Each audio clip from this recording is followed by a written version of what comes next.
Here. Director Alba, Here. Director Del Bono, Here. Director Du. Here. We have a quorum.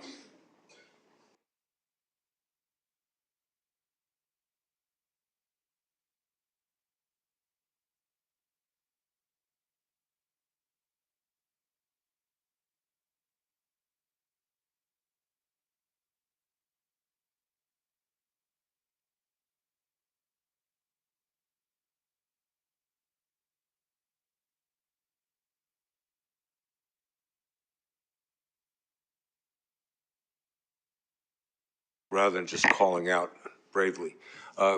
Good afternoon. Welcome to WETA's Board of Directors meeting. This monthly meeting is being conducted in person and by video conference and is being recorded. To reduce background noise, all video conference participants will be joining in the meeting in listen-only mode and muted during the discussion. WETA welcomes comments from the public. A public comment period will be set aside after each discussion period and will be accepted in person and by video conference. Video conference participants wishing to speak are requested to email your name and the item number you'd like to comment on to boardofdirectors@watertransit.org. It's boardofdirectors@watertransit.org. And if you're unable to send an email, you will be given an opportunity to speak on the item, but after those who have signed up. So with that, welcome to Richmond. It's great to see a full board and all of you here and this incredible boardroom in the city. And this is obviously as is reflected in the materials, a real success story. Remember all the conversations about establishing Richmond service a few years ago, and we wondered, would it be as successful as we thought or hoped it might be? And it's really turned out to be a tremendous addition to the WETA service area, SF Bay Ferry, I should call it, for branding purposes. So it's really good to be here, and look forward to the conversation today. In terms of my own experience. His Honor the Mayor has arrived, so why don't I ask Mayor Eduardo Martinez, why don't you come up and make a welcome? I was doing the welcome on your behalf, but now you can do it all by yourself. Here, go ahead. This is all yours. All right. Well, welcome to the city of Richmond. I'm happy that this is happening here. I don't think has it happened here before? It has? No. Yeah. Okay. I didn't think so. But yeah. But not in chambers. Not in this chamber. Yes. Yeah. Well, I hope this can happen here more often. So it's good to see all of you here, and I want to make Richmond a bigger active participant in WETA and everything that goes on along the shoreline. So, thank you for letting this be your host. Thank you for having us. Thanks, Mr. Mayor.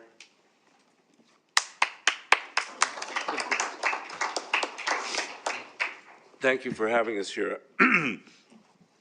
I was going to say that yesterday it was the opening day of Fleet Week in San Francisco, so I was invited to participate on a panel, some of you attended, to talk about the future of, I guess it's probably my favorite subject, which is redeveloping the waterfront in the Bay Area with, at least in part, with the purpose of rebuilding our ship repair and ship building capacity and reverting to history. And so the reason the Navy wanted to have that conversation is that they it's part of the Navy's, it's a big strategic issue for the Navy.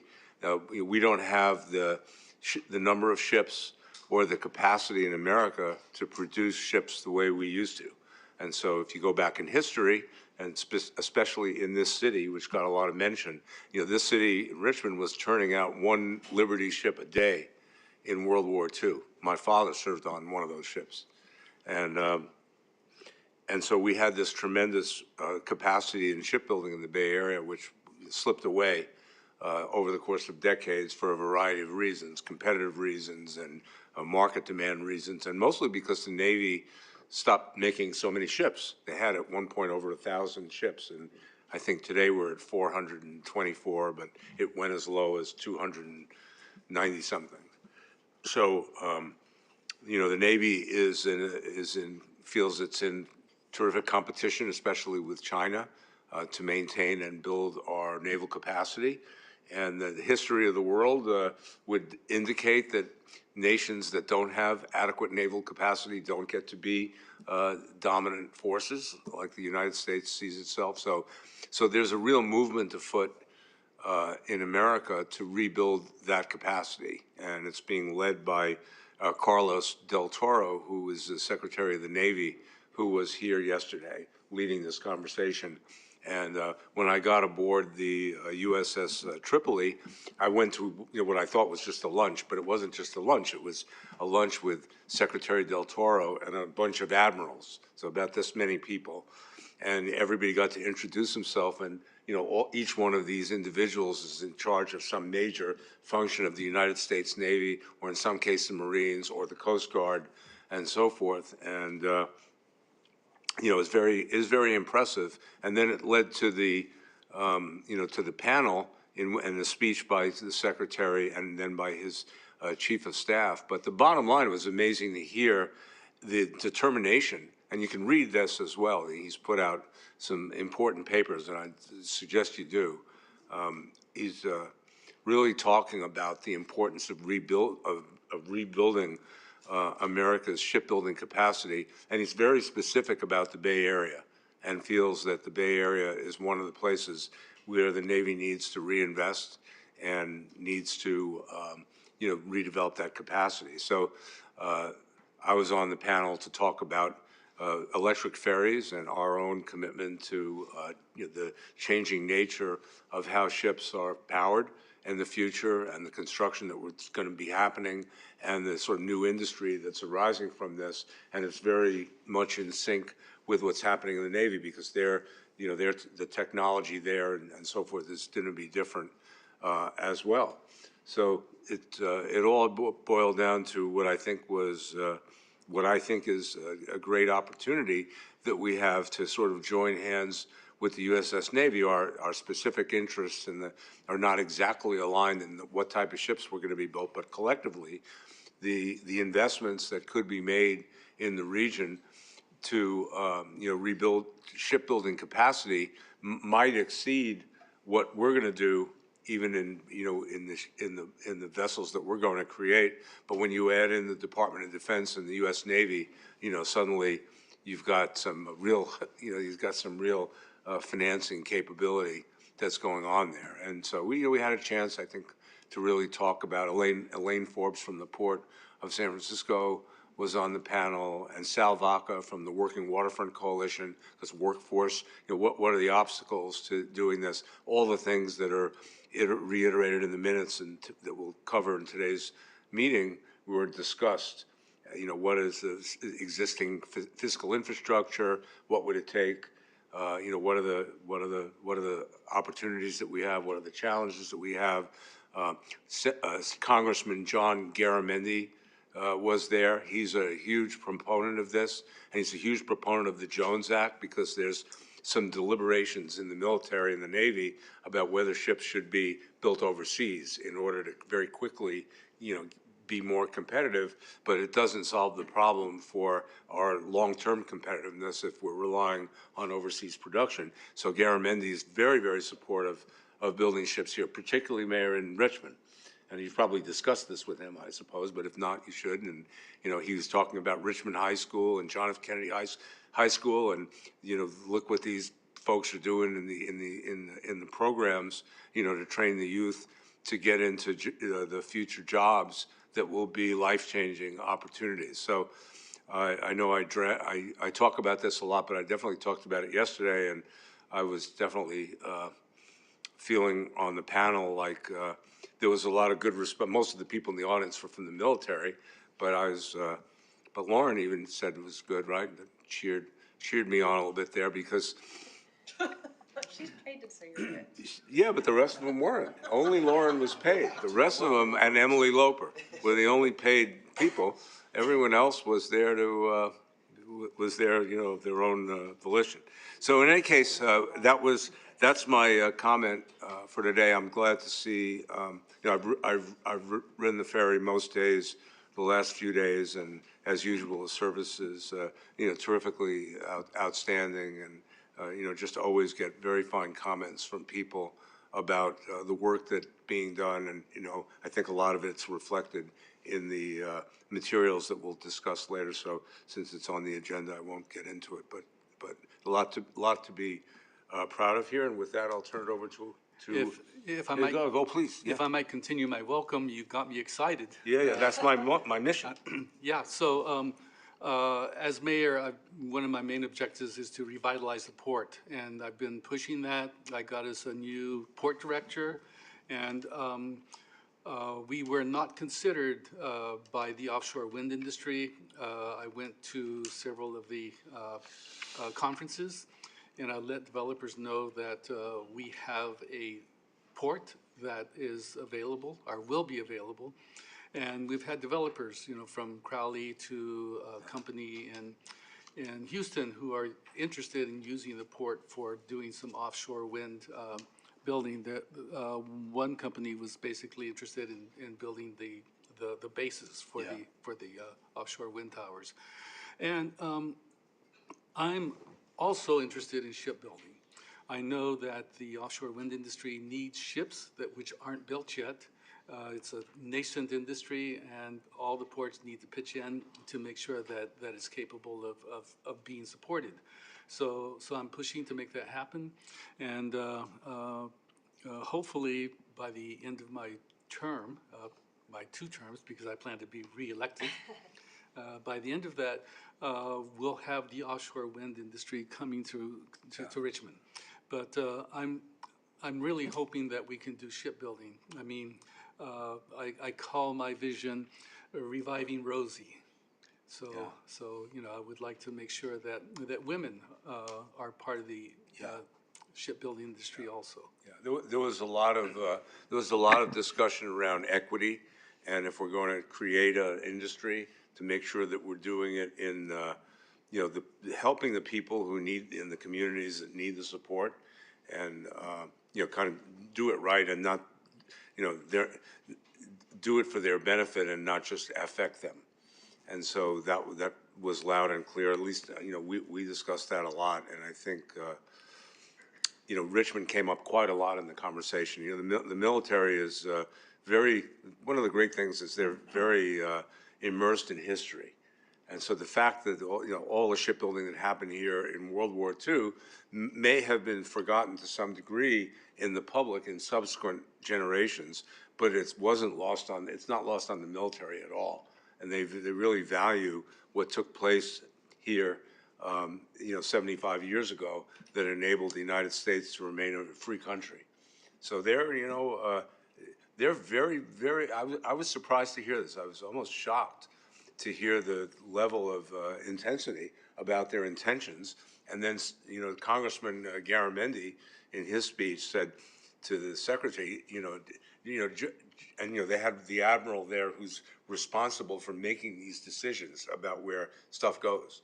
And they said, just send us a signal. Just send us a signal, and we'll do the things we need to do, because we know that it's not easy. We live in a region and a state that has tremendous regulations that slow things down. It's a very high-cost area. We talked about a lot of these obstacles at the last meeting, but these are all things that can be overcome with strong will. And the upside of this for the future of the region and the state is just really fantastic. And so we want to be your partner in this. And if you haven't spoken directly with Congressman Garamendi, take the opportunity, because I didn't realize he was such a potent voice on this. He sounded like a preacher up there. So, if I might add, we've had several meetings with him. We would like to move the Red Oak Victory ship next to the ferry building. Yeah. And so we've made plans for moving it there, building a port so that the Red Oak Victory ship is next to the Rosie the Riveter Museum. Yeah. It would cost us $3 million to do that. So we're trying to, find some way to get that money together. And so that would free up one of the berths at the port for shipbuilding. Wow. And so I'm doing as much as possible to make that dream come true. Good, well, let us know how we can help. Okay, will do. Thank you. Very good. Let me turn over to, thanks, Mr. Mayor. Let me turn over to our Vice Chair, please. Great. Well, first and foremost, thank you, Mr. Mayor, for your hospitality, and to all the Richmondites for having us today. It's wonderful to be here. Beautiful chambers. This is, as Chair Wenderman said, this is a really important week for the part of our mission that relates to emergency response. And to build on what you were saying, Chair Wenderman, probably a decade and a half ago, the San Francisco Fleet Week did change its mission very dramatically under the leadership of General Mike Myatt, who is a very highly decorated Marine Corps general, to focus on emergency response. And it's General Myatt who brought together all of not just the federal military forces, but the Bay regional response agencies. And so I'm very pleased that to hear that WETA was and continues to be a participant in all of that, because having spent 12 years participating in Fleet Week as a port director, it's really important when the time comes to know who to call and where to go, and all of us will be very front and center. And watching the continued relentless storms in the Gulf reminds me how much emergency response does come from the water first. And we are long overdue here in the Bay region. So we are very happy to hear what your activities are, Mr. Mayor, to make sure that we can all have access from the water side to the land side, and vice versa, whether that's to reunify families from the water with the land, or to bring in goods and supplies, because it's a very important mission and region for us. So thank you for that. The second thing I wanted to mention is that Director Murphy and I had the pleasure of attending the 10th anniversary of the James R. Herman cruise ship terminal building at Pier 27 in San Francisco a week ago almost. And it's hard for me to believe that it's the 10th anniversary already. And so, as many of you may know, that facility, it does run on shoreside power for cruise ships.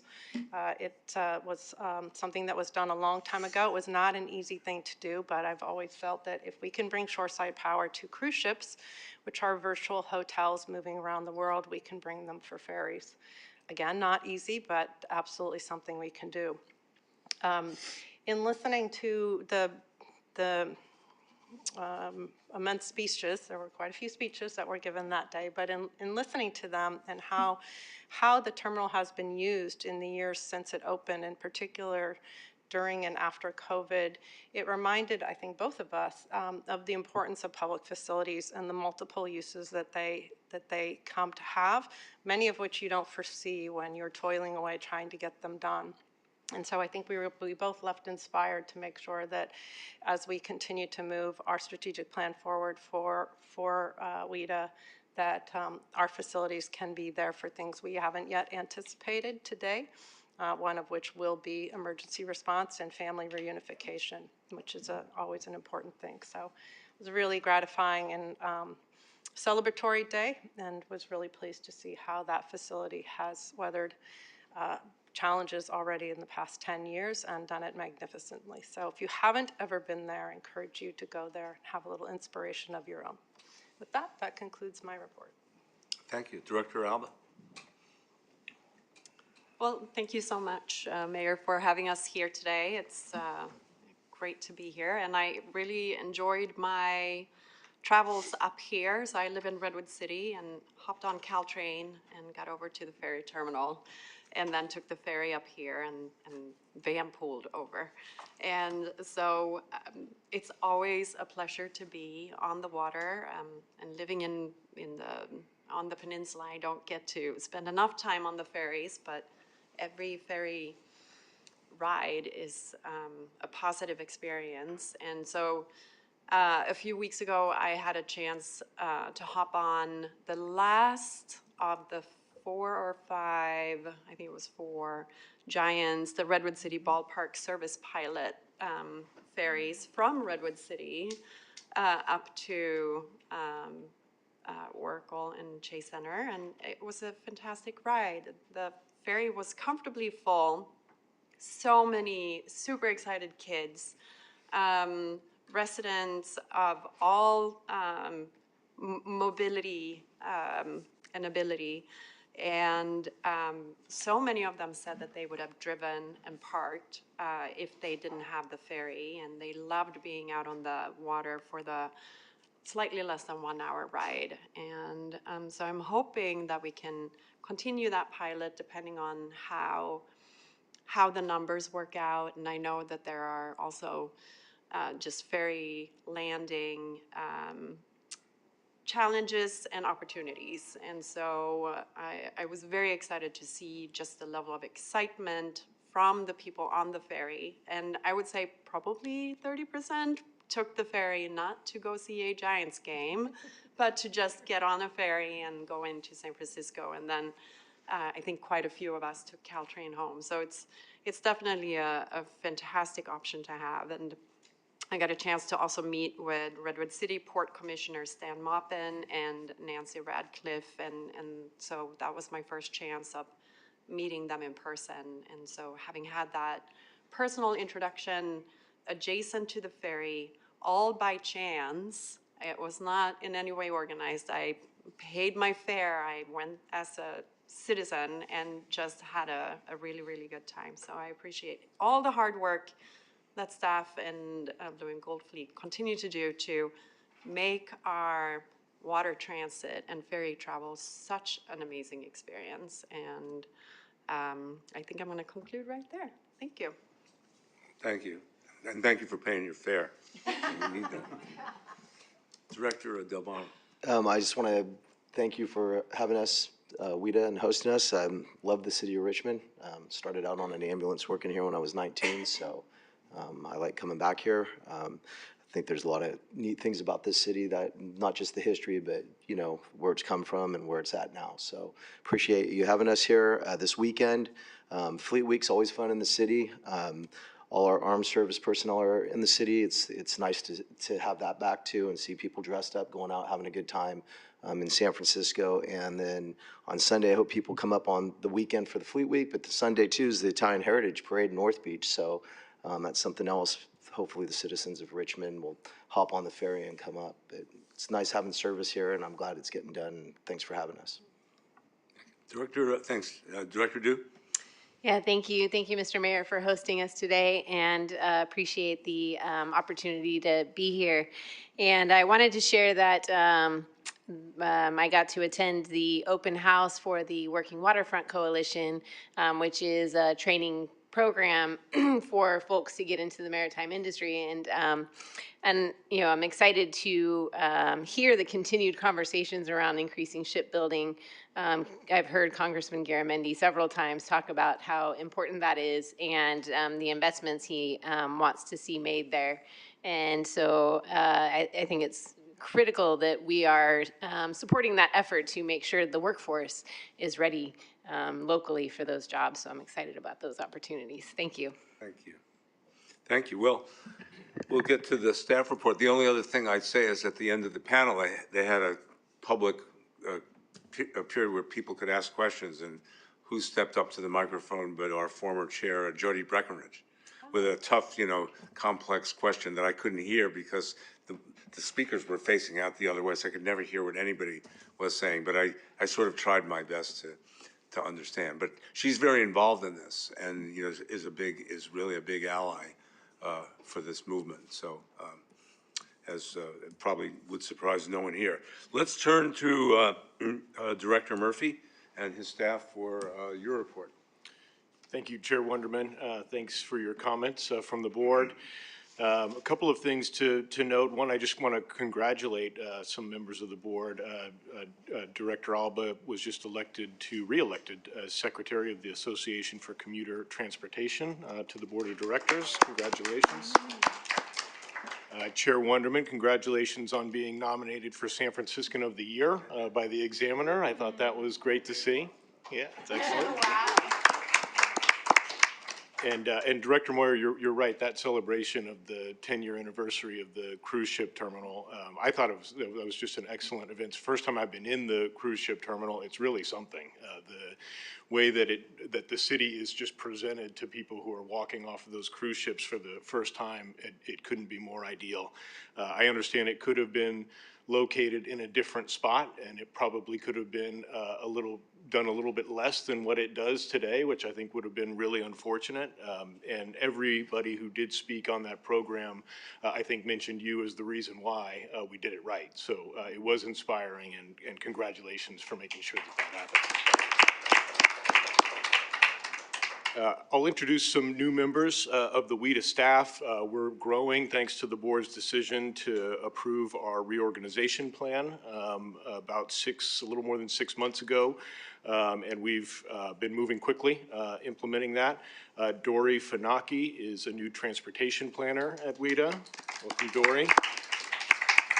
Solomon Lainez is not here, but he's an engineering and maintenance administrator. I think he's on his way to Disneyland right now with his kids. Cameron Bachman is here, fitting for Fleet Week. Cam is our safety and emergency response analyst. First time we've had that position filled here at WETA. Very excited about that. Welcome, Cam. And then also everybody's really excited about John Elkin being here. He's our new IT analyst, and he has a growing list of things that are all priorities, all top priorities for everybody here. So welcome, John. And thank you, Mayor Martinez, for having us here. We're excited to be in Richmond. The Richmond service is really something we're very proud of. Also something that we hold up as an example of how a new service can be done in the right way, implemented in the right way, because the taxpayers and residents of Contra Costa County voted for Measure J, which included operating funding for the service, which is a huge reason why we're able to make this service happen. It's a model that we talk about frequently when others are interested in seeing ferry service expansion around the region. So congratulations to the county and the residents of Richmond on making that happen. Very excited to hear about the Reviving Rosie effort. I think that's a great name for that effort. Always important to have a good name. And we're going to hear a little bit about some of the Richmond service highlights now. Tom Hall is here. There you are, Tom. We're going to go a little out of order while Mayor Martinez is here to talk about the Richmond service, how it's going, and some of the highlights there. Go ahead, Tom. Appreciate it. Great. Thank you. Tom Hall, Director of Operations and Customer Experience. Just going to walk through a few slides here. It's a little bit of Richmond remedial history, Richmond Ferry Service remedial history. In 2019, January 10th, 2019, we launched the service here in Richmond with commute-only weekday service. So there were basically 4 trips in each direction, concentrated during the commute time. Ridership was really strong. Once we got through that first winter, we were averaging 800 passengers per day, well above what we were projecting going into this. We did operate limited weekend pilot service from August through October of 2019. It was fairly limited. It was a short time frame, and we found that we had pretty inconclusive results coming away from that. We didn't really have a good sense after that pilot as to whether long-term weekend service was at that point ripe in Richmond. Of course, we suspended the service on March 17th of 2020, a little over a year into the route's start. We did bring back very limited weekday service for Richmond in June of 2020. It was basically one boat service, just a couple of trips a day. Most days for those first 6 months of that renewed light service, we were in single digits on most trips. It did ramp up towards in the beginning of 2021 a little bit, but it wasn't very robust with that limited service. We did have full resumption of the service on July 1st of 2021, along with the launch of our pandemic recovery program. And we really brought back more robust weekday service on Richmond. Instead of those 4 trips in each direction, there was 26 total trips on the route on weekdays, plus year-round weekend service, where we have a number of trips, basically 1 boat service all weekend, year-round. Another part of that pandemic recovery program that you all likely remember is that we adjusted our fares downward. And Richmond riders actually saw the biggest the biggest decrease in fares, the biggest benefit from that change, both because we dropped fares across the board and we decided to go to zone-based fares. And so Richmond is a little bit longer than the Alameda and Oakland routes, but we thought that it was appropriate to put it in that Zone 1 fare, and so it went from $7 each way on Clipper before the pandemic to $4.50 each way on Clipper. Now it's $4.70. We've had the 2 minor increases since then, but it remains matched with Oakland, Alameda Seaplane, and Harbor Bay. Among all the fares across our system, it's the most competitive with other options. It's significantly cheaper than BART or Transbay buses that serve this area. In terms of ridership recovery, since 2021, Richmond's had the strongest one of any route in our system. There are a number of factors in that, we think. It is at 119% of pre-pandemic ridership, with 953 average daily riders over the past 12 full months. There's really a strong year-round base, so we don't see huge dips in the weekday ridership during the winter months. But we do see a big uptick in the peak summer months, and we think that's attributable to the more variety of departure times that we have now, as opposed to being super commute focused, where you may not get those extra riders during the nice warm weeks of summer and fall and spring and pretty much every season here these days. But we are seeing that uptick in the summer, as we have in the past on the Vallejo and the Oakland and Alameda routes. We also think the relative newness of the route, so it was on the upswing before the pandemic. We had a pause there for a year and a half, and it was still on the upswing when we came back. We've also done a ton of marketing to highlight the Richmond route, including the Richmond Ferry Fest in 2022. Weekend ridership has been slower to grow. We've noticed that now that we're about 3 years into the pandemic recovery program. We're averaging 515 average daily riders over the past 12 months. It is largely seasonal, but less so than Vallejo or Oakland.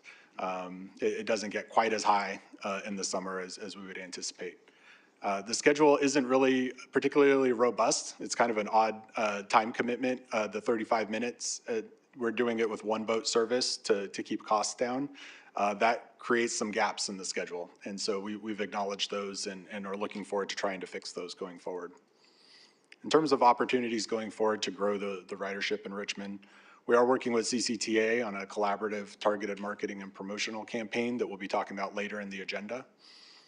We are looking at potential changes to the weekend schedule in spring of 2025 going into the next peak season. We're currently looking at options and we'll be reporting back to you on those before we get to the spring. We have done a market research report. We'll talk about that a little bit later in the agenda, but the results from that will be coming to you soon, and we'll be able to share how we're going to leverage that information to continue to increase Richmond ridership. And then we are continuing to work with the local partners around the ferry terminal. There's not a lot of them around the Richmond Ferry Terminal. It's not like downtown San Francisco or Oakland necessarily, but the ones that are there are important, are really important to bringing people from San Francisco and the peninsula to Richmond. And so the Rosie the Riveter Museum is a key one. There are a number of restaurants, a big pickleball facility that we've talked to you about in the past.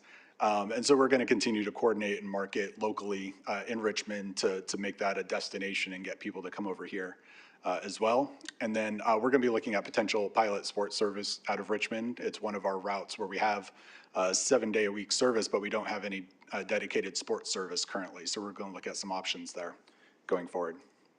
With that, I'd be happy to answer any questions. Yeah, thank you. Any questions on the Richmond service? Mr. Mayor, do you have any question?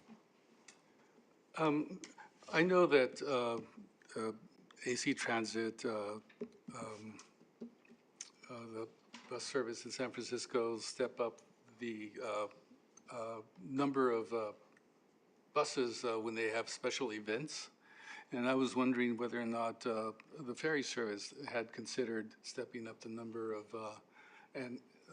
ferries and also the length of time that the ferries run when there's special events like Outside Lands or like Strictly Hardly Bluegrass Festival. You know, I think a lot of people would use the ferry if it were available late in the evening. Yeah, thank you, Mayor.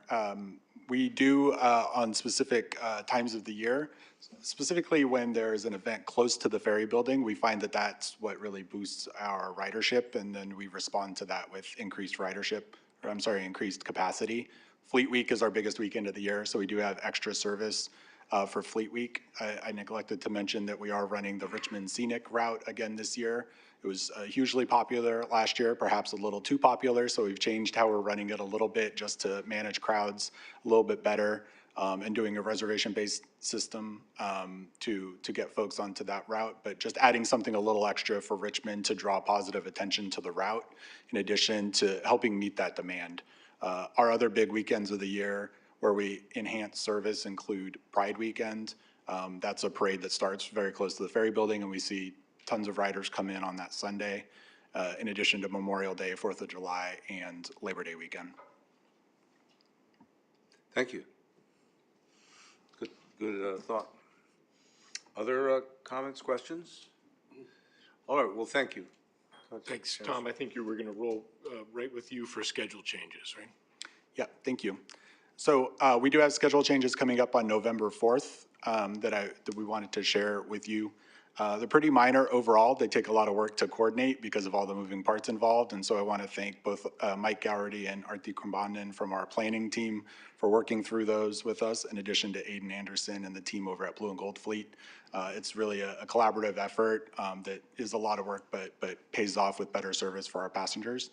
The major changes that we're making in November are something that I previewed in the last meeting. We are extending a couple of key dwell times on the Vallejo weekend service, giving our crews a little more time to be able to get people safely on and off the vessels. We've noticed that on weekends, there are a lot more families with strollers and a lot of folks that are really interested in the joy of the ferry ride and not so much getting point to point. And so they linger a little bit longer on the ferry. They may have more ticketing questions than commuters would, and so it takes a little longer to get on as well. And so we're just expanding the dwell times a little bit in a couple of key areas to try to improve our on-time performance for Vallejo weekends. This doesn't result in any reduction of service or any major changes to the schedule. It'll be 5 minutes here and there, and we're able to absorb that within the existing labor that we have. So those will be rolling out. And then we made a couple of tweaks on our weekday schedules. It turned into sort of a domino effect, but we really wanted to increase vessel flexibility for our operators and our dispatchers. And we have a couple of marinas where only certain of our boats fit, as you may be aware, Harbor Bay and South San Francisco. So while over the years we've done a lot to improve the efficiency of our service by interlining vessels and having them not just sitting on the same route all day, but moving to different places depending on where service is needed, we walked a tiny bit of that back just to make sure that our dispatchers have the flexibility to be able to assign vessels based on where they're most likely to be used and not be limited by the terminals that particular block is going into. So minor tweaks, there will be very limited impacts to our passengers. Based on these, it's really more of a behind-the-scenes tweak. It will get us an extra couple of trips in the Oakland service in the midday, thankfully. That's a pretty popular service year-round in that time of day, so there will be some ridership benefits coming out of it as well. That's the extent of the report on the schedule changes. Okay, any questions on the scheduling? Great. Is there any thought of adding an additional vessel from San Francisco to Oakland around 4 o'clock? You know, there's kind of a big space in there. You're not the only person to have asked that. I know that. We will be working on trying to make some tweaks in the commute. We really want to do a passenger survey to find out when people want to get to the city in the morning and when they want to leave the city in the afternoon. Recognizing that there are a lot of competing interests, and tweaking one boat in one spot tweaks their entire schedule, because these boats are, we're only running 11 in the PM, and so every change does matter, but we definitely want to ensure that we're meeting people's needs, as everyone kind of gets back into the work environment and wants to maintain that work-life balance. Finding out where those times are makes a lot of sense. So that particular gap between the 3:15 and the 4:25, going back to Oakland is definitely known. There does seem to be, a little bit more of a return to work movement lately. It's somewhat anecdotal, but a few major companies have announced requiring rather than requesting their employees to come to the office more, and it would just seem like, kind of build momentum around that would be to have more service in those times when people would use it. Great, thank you. Yeah. Okay, keep going. Okay. Thank you, Tom. Thank you, Tom. I just want to thank Tom, especially when it comes to this next item. We had last week our annual Ferry Rider Appreciation Day, and we had that coincide with California Clean Air Day. And Tom, his team, especially Lexi Matsui and Raphael Regan, planned just a great day of events. It was really remarkable. We had staff on every route that we operate, handing out swag to our riders. Free fares that day. We were the only only regional operator in the region that participated with free fares to celebrate California Clean Air Day this year. I think last year there were a few more. We really see that as an opportunity. I think it always translates into more ridership. We know that when we look at the data. It's typically about a 20% increase in ridership when we offer free fares, and we know a lot of them stick around.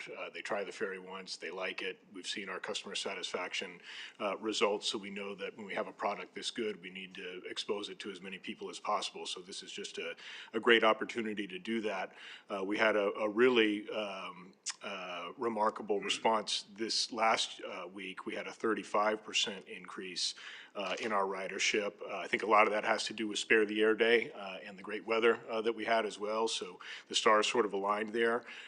Over 11,500 riders. I think it was one of the largest weekdays that we've had, even with baseball service or anything else going on that would be special event related. So just great job to Tom and his team and the rest of the staff for participating. Everybody really cares a lot about making sure that this system is successful, and this was a great opportunity to show it off. So I appreciate all the work that the staff did on that.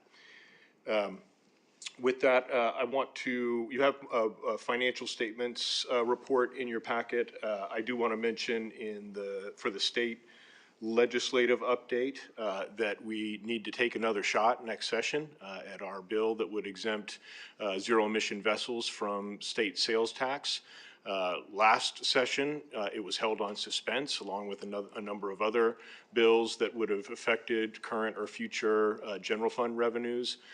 This year, it was passed, thankfully, but vetoed by the governor, along with a number of other bills that would have affected current or future general fund revenues. And that was the message that he sent to us in his veto message.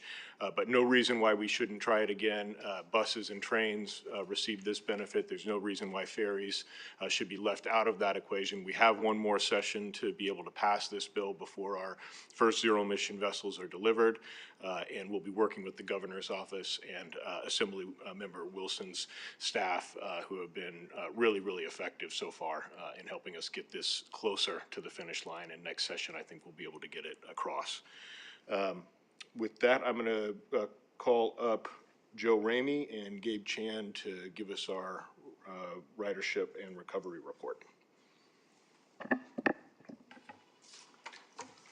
Good afternoon, Directors. Joe Ramey, Project Controls. So SFA Ferries on-time performance and service reliability continues to remain high through September of 2024. On-time performance for the period January through September was 97.3% system-wide, similar to the same period in 2003 at 97%. So doing really well there with on-time performance. The service reliability averaged 99.6% system-wide January through September 2024, compared to 99.3% for the same period in 2023. There was a total of 163 trip segments canceled in this period through September combined, compared to roughly 38,000 trip segments provided during this period.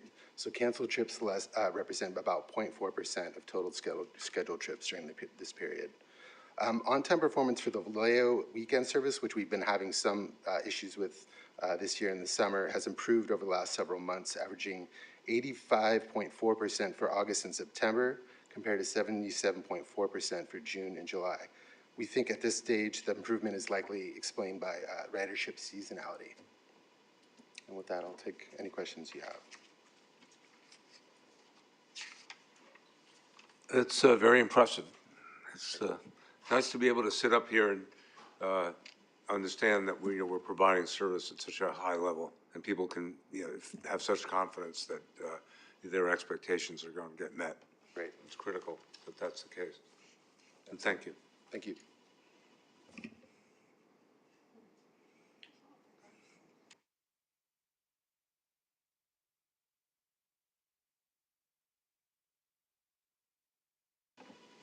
Good afternoon, Board of Directors.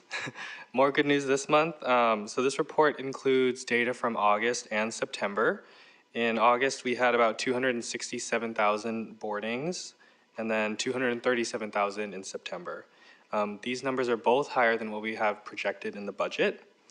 And compared to the same months in 2019, before the pandemic, we're at about 80%. So even though September is usually when we see ridership start to fall off from the highs of the summer season, year over year, we're doing about 40,000 boardings better than 2023. And compared to BART and Caltrain, other regional operators, we're still significantly outperforming in terms of ridership recovery. I'm happy to take any questions. Yeah. Any questions? Thank you. Thank you. Okay, thank you, Gabe. That concludes reports of staff. Chair Wonderman, happy to answer any questions if there are any. What's the, you mentioned in the report, what's the latest and greatest news on our major federal grant application? So we do, yeah, we have a pending Clean Ports grant from the EPA, and the port helped us put that together. We're all on pins and needles, waiting to hear. The webpage that talks about the schedule for making those announcements used to say late September, early October, and now it just says October. So they've changed that. We are pretty confident we're going to hear this month based on that. I don't think we'll see a delay beyond this month. And we're hearing positive things from the staff about our application, so it's a good sign. But we'll just have to wait and see. Thank you. Any other questions of Sheriff? Go ahead. I just want to make a comment. I think it was really tremendous that we had such a great show up from the staff and the team for the Clean Air Day and handed out tchotchkes or whatever we're calling that. But I noted in the staff report too that Next Steps Marketing was there and collected some feedback, and I was wondering if there was anything that was insightful in the feedback. I don't know if we have reports from them yet. They also did a great job helping us organize the event. Tom, do you know? Yeah, great question. So they did have some feedback forms that they're going to input. So we haven't received those yet. It's similar to what they do when they're out tabling for us at local events. And so we do get a report on a monthly basis and internalize that. So those will be coming. Honestly, what we heard being on the ferries that morning was a lot of happiness, because not only are they very satisfied with their ride, they were getting a donut and a keychain too. So yeah, I don't know that we got any negative feedback or actionable, improvement feedback, but if we did, we will definitely follow up on it. Great. Well, thank you again to everybody who made the effort to do that. I know that's a heavy lift, but really greatly appreciated. It's really wonderful to see that we're out public facing in that way. Thank you. Thank you. I was the co-chair this year with Supervisor Joya, who's the perennial chair of California Clean Air Day. And so, we, at my urging, sent a letter to all of the transit agencies requesting that they make fares free that day. And as Seamus said, there were some smaller bus systems that did that, but the only regional system was this one. and you'd see the results with the uptick of over 30% ridership. And I thought, I thought that was, I thought it was very short-sighted, for agencies who were suffering from, serious gaps in their ridership, not to take advantage of, sort of do the right thing in the first place, to encourage use of mass transit to the maximal way you could do that, which is by, obliterating the fares for a day, but also to encourage people to try their service and remind people how it works and get them in the habit again and so forth. So maybe maybe we should, I thought about sending a letter back to them saying, well, here was the result that WETA had. It might just do it. But I know Supervisor Joya was really pleased, and there was a lot of media attention that came to him from it, which was really great, which was deserved, because he puts a lot of work into it. Any other questions? Go ahead. Well, it's just a thought about, what you were saying about increased ridership and getting people on, for the first time and just retraining those habits. I saw something on the news. I think it was Caltrain that is making it free for youth, maybe. Yeah, and just the whole reason behind it was, to start training our kids earlier, that public transit is the best mode of transit. So just, would love to see us consider that for the future. I don't know if it's like a few times a year or, something along those lines, but would love to start, just exposing our kids to the ferry transit and other modes of transportation, and training that as a habit. Yeah, it's a great thought. We'll talk about that and report back to the board. The objection from these agencies is that, and there was the consistency to it that, because they wrote back as in a group saying that, because they're under financial strain, it would be inconsistent with them offering a free fare. And so, I would equate that with a company that's doing business, never offering an incentive to potential customers because, business isn't that great. Sometimes you need to think a little bit, more aggressively. And I also suggested and thought maybe MTC could have done something to supplant it. But, there's a mentality that's happening in the region around, there's a shortage mentality, which I think we all understand. But, if the solution to not having enough passengers is to get more passengers, right? And so you need to think about what are the ways you could do that. And you can't force people to use your service, but you certainly can encourage it. And, if all of the agencies participated, you could do quite a good set of regional advertisements about that. And I think we would have gotten more than 30%, because even more people would be thinking about their opportunities. But nevertheless, congratulations. I'm glad we did it, and it worked out, I think, better than even we thought. Okay, let's move on. If there's no other comments or questions, let's move on to the consent calendar and item 6. There's items A, B, and C. Is anyone on the board wish to remove an item for separate consideration? Anyone here or virtually that would like an item removed? Melanie, I take that to hearing none, yeah? Very good. Let's get a motion on the consent calendar, please. So moved? Motion I'll second. and second. Call the roll, please. Chair Wonderman, Yes? Vice Chair Moyer, Yes. Director Alba, Yes. Director Del Bono, Yes. Director Du. Yes. The consent calendar carries. There were comments in the minutes about, making fun of me for not knowing about Carl LaFog, but I didn't, so I was thinking about maybe I should try to get those removed, but I didn't think that would be a proper use of the chair's role. So they're in there for, posterity. But I don't urge anyone to read that. Item number 7, authorize Second Amendment to agreement with RIM Architects, LLP, for services related to office reconfiguration projects. Good afternoon once again. With SF Bay Ferry's recent staff expansion, there is a need to increase the agency's existing office space capacity and improve the space to best accommodate the new staff and hybrid work. With this item, staff would like to recommend the board authorize the Second Amendment to RIM Architects' existing contract with SF Bay Ferry to extend the term of the contract and increase the not-to-exceed amount to $197,000. This second amendment will allow RIM to provide critical support for the configuration and build-out of office spaces in San Francisco and Mare Island to meet the needs of the agency. Key work to be performed by RIM under this amendment include construction, administration, and bid phase support services for Mare Island office reconfiguration project that's ongoing, including revised design documentation as necessary. Design services to evaluate the program, spatial layout, and design opportunities for the agency's office headquarters in San Francisco, which may include revised concepts for the Pier 9 office and/or new designs for additional office space. And with that, I'll take any questions you may have on this item.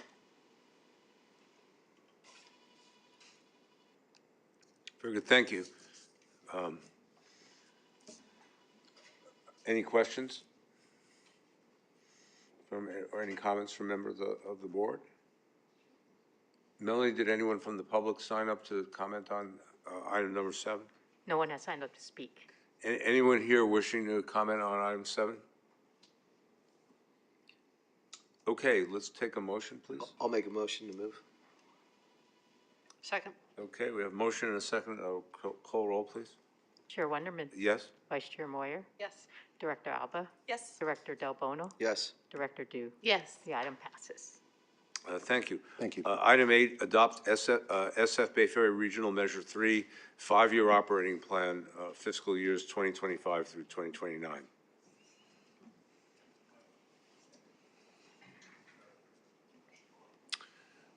While Mike is making his way up, I'll just provide a little commentary on this. I think it is a great time to be discussing this.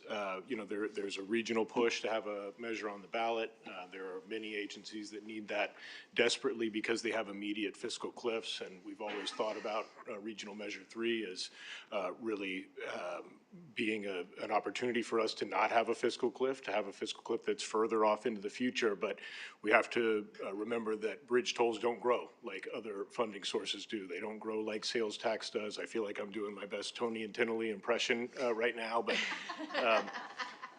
this 5-year plan update is evidence that they're capped.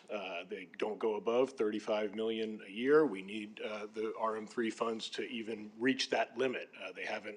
Bridge traffic hasn't grown to the point where we're at that $35 million a year amount yet. So the work that we're doing is really important. The expansion that we're planning is really important. We have the opportunity to fund a whole lot of it because of RM3, but really fulfilling the vision that we have is going to depend on new revenue. So that's the message that we want to make sure we're sending as a part of this item. Thanks, Mike. Great. Thanks, Seamus. And it's so hard to overstate how different our world would be if we didn't have RM3 as an agency. The entire conversation on literally everything would be different. So this is an action item to adopt the 5-year RM3 operating plan. And so we, as a staff, approach this from 2 perspectives. First, this is a compliance document. So it's a requirement to actually receive the funds on an annual basis. MTC has requirements that are embedded in the legislation that each agency receiving operating funds has to prepare this plan. We've really, so there's that part of it, and that's the action part. This is the second 5-year plan we'll have prepared. We did one last year, the inaugural year of us receiving RM3 funds. The second purpose that we've really leaned into as a staff is to use this as a tool to kind of see where we're at in terms of financial sustainability, which is a goal that we have not only in the 2050 service vision, but in general in our long-term planning. And so this is an opportunity to, in the context of putting the 5-year plan forward for MTC, to take a longer look and see specifically what our runway is for RM3, given what we're spending now and tracking that in the future. How long is the RM3 money? How long can it sustain what we're proposing to do? And so we're going to kind of approach it from that lens and give you a summary of what we found in the last iteration of this plan. The full plan is attached to the board item. There's a summary in the board report, and then I'll have a summary of the summary on the slides here. So let's advance into the first slide and show the deck. Okay. Maybe I'll sit over there, Tom.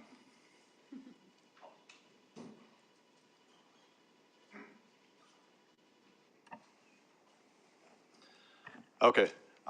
So this slide shows a couple assumptions of what we're assuming in terms of service in the 5-year plan. The first item, cost escalation. So this is our standard operating practice at WETA. We assume the escalation of costs at 3% per year. So this plan is consistent with previous practice at WETA. Ridership growth, we do assume that ridership as well as the associated fare revenue grow during the 5-year course of the plan. The assumptions are relatively conservative, but greater than what we've done in typical long-range planning. So 7% in FY26, tapering down to 5% in FY27, and 3% in subsequent years. Conservative, obviously, we expect to perform better, but for the purposes of this being kind of a financial stress test, we thought this was a good assumption to make. A specific line item that's changed from this year's plan compared to last year's plan, we've budgeted money, RM3 money specifically to support our pilot projects program. As that program's come into focus, we have a better sense of how much money we need to sustain what we're proposing to do over the years, and so we're actually able to draw down that amount or scale down that amount from the $4 million we had projected in FY26 to 2.5, and this was an assumption we vetted with the Pilot Service Committee at our meeting last month. So that's another change. This plan cycle compared to last, we have the benefit of having an adopted 2050 service vision and expansion policy. So there weren't many changes made, but we were able to synchronize the projects, the expansion projects that we're carrying forward in the 5-year plan with those that were approved and adopted by the board last May as part of the 2050 service vision.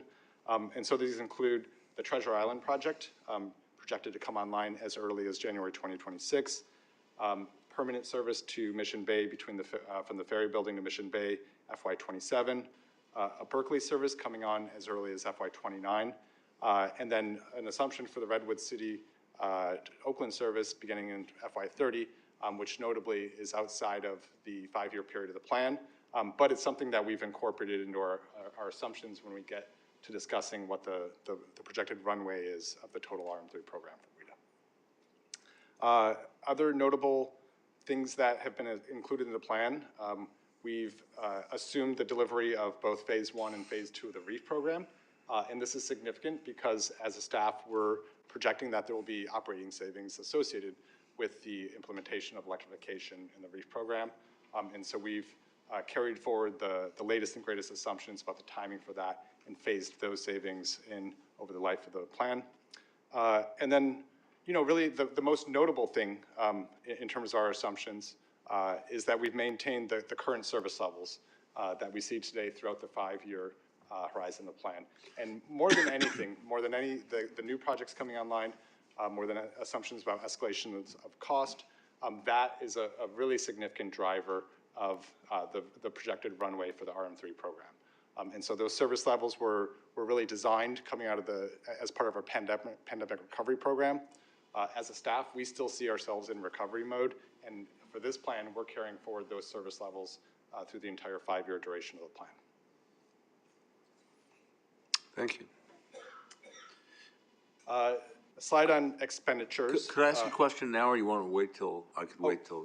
Please. The cost, the 3% cost escalation, the first item. So do we know what the actual experience on cost escalation was over the last 3 to 5 years?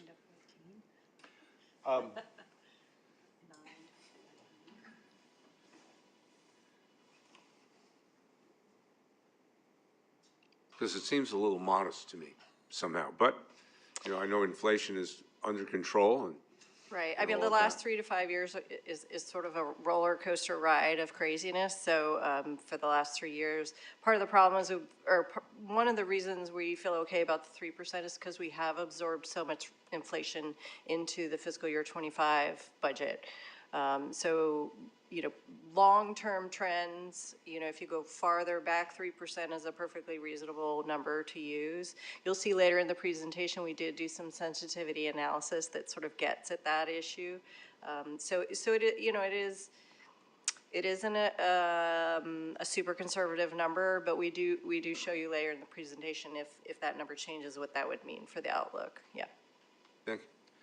And I'll just add, it's, in my experience here, it's really difficult to compare the actuals to that assumption because we've never had an apples-to-apples year since we started operating in 2012, I feel.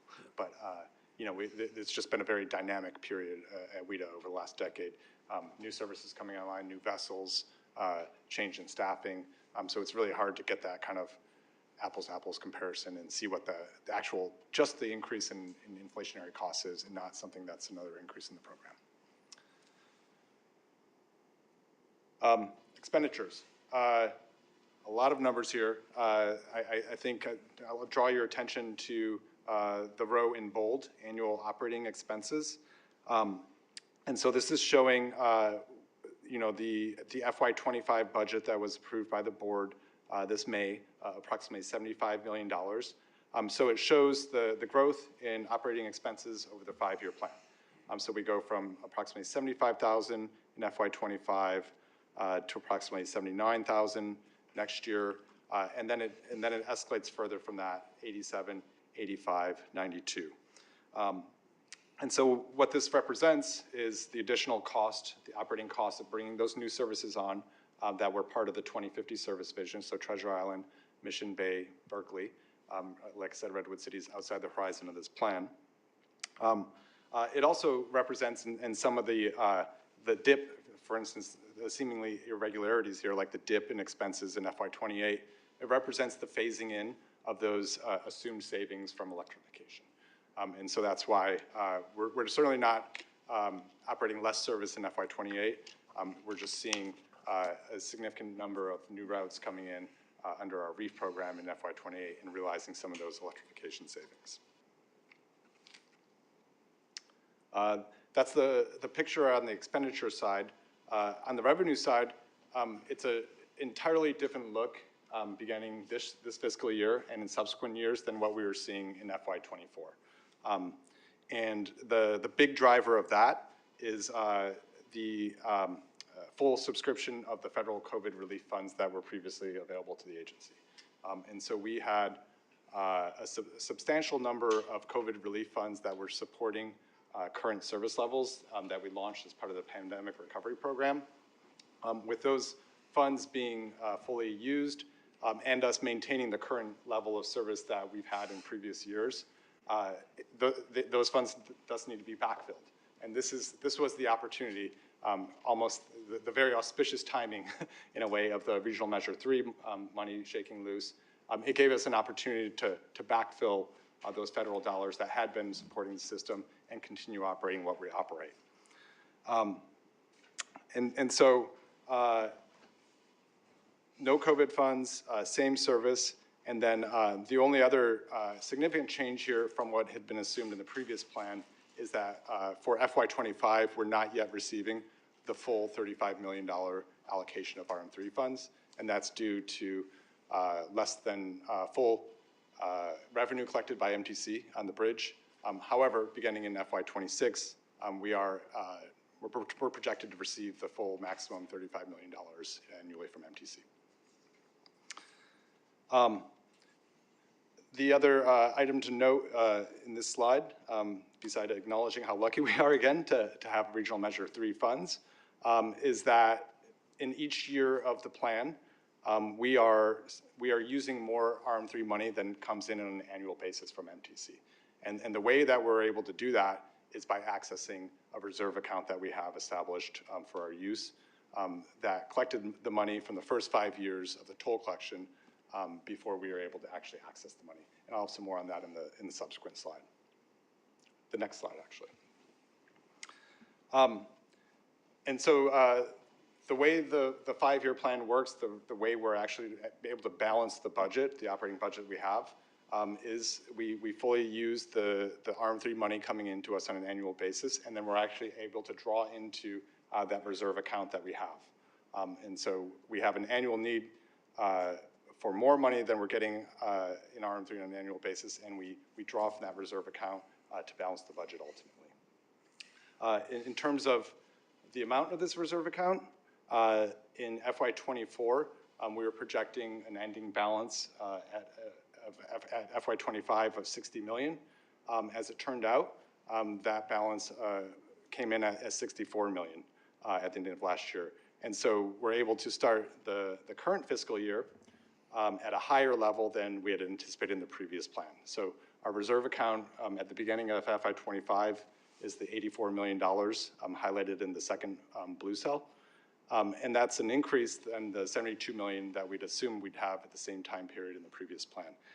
And there are really two factors that are driving that increase. The first is, it's a good news story. Well, they're both good news stories. The first is a good news story from our perspective. Our FY24 costs came in lower than anticipated, and so we didn't need to use as much money as we thought RM3 money as we thought we would last year. We were able to put that into the reserve and increase the amount of the reserve that we would have otherwise had. The other good news story, out of our control, but to our benefit, the expected interest earnings on that reserve account were higher than anticipated, and so MTC was able to report that we had more money in the account than, again, that we had anticipated. That's the good news story. Our reserve account is starting at a higher level than we had thought last plan cycle. The part that's not as good is that over the 5-year plan, we're drawing down in this plan cycle faster than we had anticipated in the previous plan cycle. And there are a couple of reasons for that. First reason is the expenses that we have for FY25 are higher this plan than we had anticipated in the previous plan. And so the baseline that we escalate cost off of is higher, and that has a compounding effect, thus requiring us to draw more money out of the reserve than we had anticipated in the last plan cycle. The second impact is, again, as I mentioned before, we're not yet receiving the full amount of RM3 money from NTC yet. And so that was a bit of a setback. We thought we were going to get more money this year than we had received. So we're actually able to transfer less than anticipated into the reserve. And that, again, is the second factor accounting for a faster drawdown of the reserve in this plan cycle. Any questions at this point? I've got a couple more slides to go through. Great. I have a question, but I don't know if I should ask it in public. No? I won't ask it. Okay. Okay, so what does all that mean? We talked about runways at the top, and one of the things we're really after as a staff that we lean into here is where do we sit in terms of promoting fiscal sustainability, financial sustainability at the agency. And the way we do that is we look at the runway.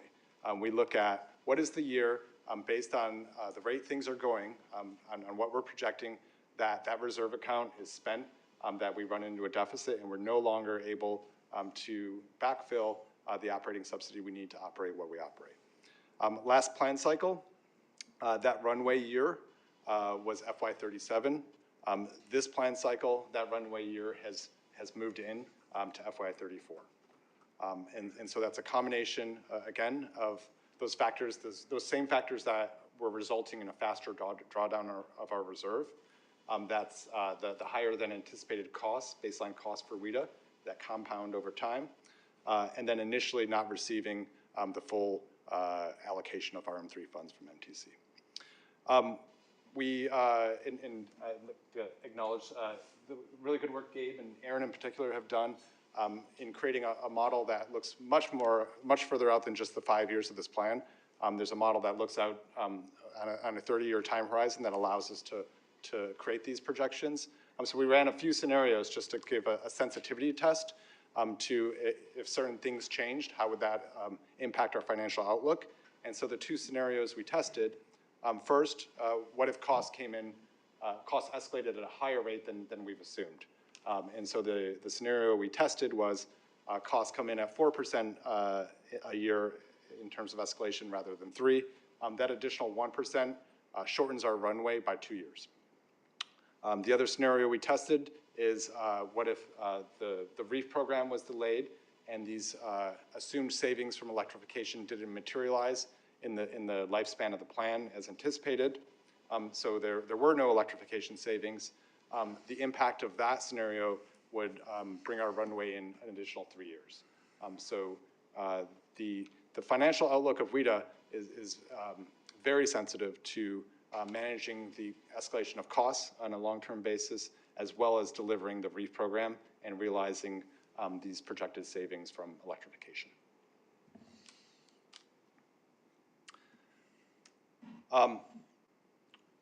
And as a staff, this is, the picture is concerning.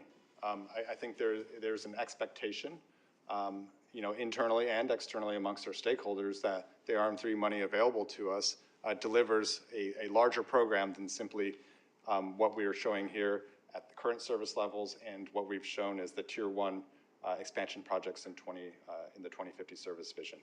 Doing that and only getting to year 34, year 35, even year 37 is probably not what we envision when we talk about financial sustainability. And so we want to acknowledge that. We know this is something that will need to be addressed. We think in the immediate term, there's a compelling reason to continue what we're doing. Like I mentioned before, I do, as a staff, we do think that we are still in this recovery mode, and it's worth continuing to operate the services that we operate at current levels to continue attracting riders back to our system, show regionally that we're a system worth investing in. But long term, we acknowledge that there would be some likely changes that need to be made to extend that runway out and truly achieve financial sustainability. And the first is really preserving the reserve. We need to long-term limit how much money we're drawing out of that reserve if we're ultimately going to have the RM3 money extend as long as we hope to have it extend. And so the implication of that would be on a long-term basis, really treating that $35 million annual limit of RM3, the maximum allocation of RM3 funds, as a limit that we try on an annual basis to not exceed. Doing that would prevent the need to draw into the reserve unless an unusual circumstance arose. The way we can do that, given that those RM3 funds don't escalate on an annual basis, is we need to aggressively and continually seek new sources of operating funds. So new sources of operating funds that would complement or even be leveraged by the RM3 funds we have available to support not only expansion services, but really the existing services in their current form and then potentially in their enhanced form as demand warrants in the future. The other strategy that we want to be really transparent about is potential service adjustments or restructuring of services that are currently underperforming. And this is not something that is necessarily a strategy we want to do. It doesn't always have to mean cuts. Restructuring can also mean reimagining the way we provide a current service to make it more productive, to reduce the financial burden that it creates on the overall WETA system. This is not something we're planning to implement in the near-term future, but we would like to signal that this is something over the next year we will begin studying and vetting with stakeholders on specific underperforming routes, so that when we potentially needed to implement these in subsequent years, FY26, FY27, we have a plan and we're not starting from scratch. So I guess the message on that one is over the next year we're going to begin looking at options for this, but we don't have plans to actually implement anything in the near term. I'm going to turn over the next couple slides on Regional Measure 3 performance measures to Gabe, but maybe I can, as Gabe makes his way up here, any questions about the numbers that we just walked through, immediate questions or clarifications? Certainly have time for a discussion at the end of the presentation as well.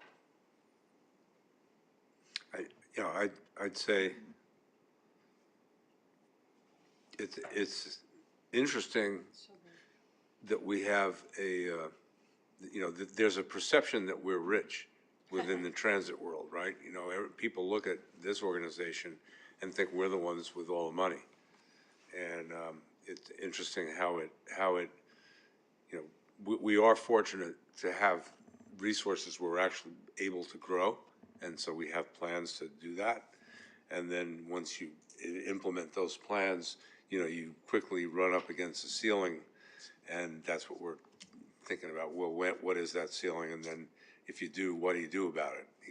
You need to either raise new revenue or you need to cut costs in one or more ways, and so forth. But I guess, a question, what I'm seeing is that in the consideration of new revenues for regional transit, I don't know, Seamus, if you see this, we're not included in the conversation much, because we're already sort of there and happy. So, the notion that that we have our own fiscal cliff or a future funding issue is sort of out of sorts with the desperate views of some agencies today that, if you think you got problems, take a look at ours. So, it's, the implication is we have to really think about how to do effective long-term financial planning in an environment of short-term financial desperation, and and the other issue that is around the reserve. This is kind of the question I wasn't going to ask that I'll ask, which is there any active approach to try to take that reserve by anybody? Is anybody looking at that and saying, these folks are sitting on a big bank account and we're not going to be able to run service, and is that? Yeah, we've looked closely at whether we're even vulnerable from that standpoint, and we believe that we're not. It would take another vote to amend RM3, and that's not going to happen. So those reserves are protected by the language in RM3. The funds that we have from the other regional measures are protected. The conversation about us having more resources than other transit agencies, it's true, but it's relative.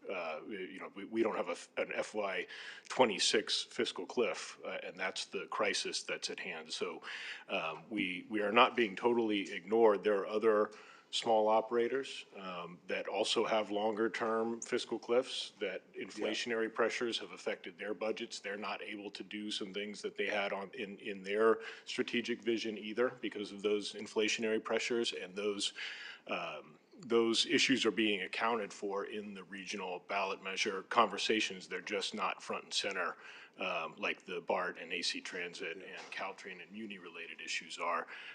But SB 1031 would have provided $25 million a year in operating revenues for WETA.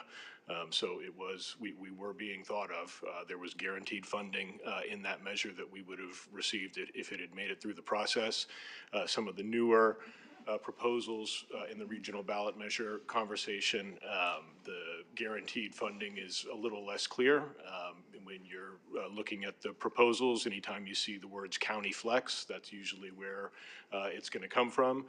And the county flex numbers are getting less and less, and that has folks at the county level, like I'm sure Mayor Martinez, concerned that their reauthorization measures are going to be affected or cut short or limited by some of those opportunities. But our principles in our business plan reflect this challenge. The principle that says when we have service expansion, we need to make sure that new revenues come with that, and we should be collaborating with communities to make sure that there are new revenues to fund operations. That's why this situation is why that principle is in there. Thanks. And the numbers, even though the numbers are good for us, they're immaterial probably to the bigger regional question, right? That's correct.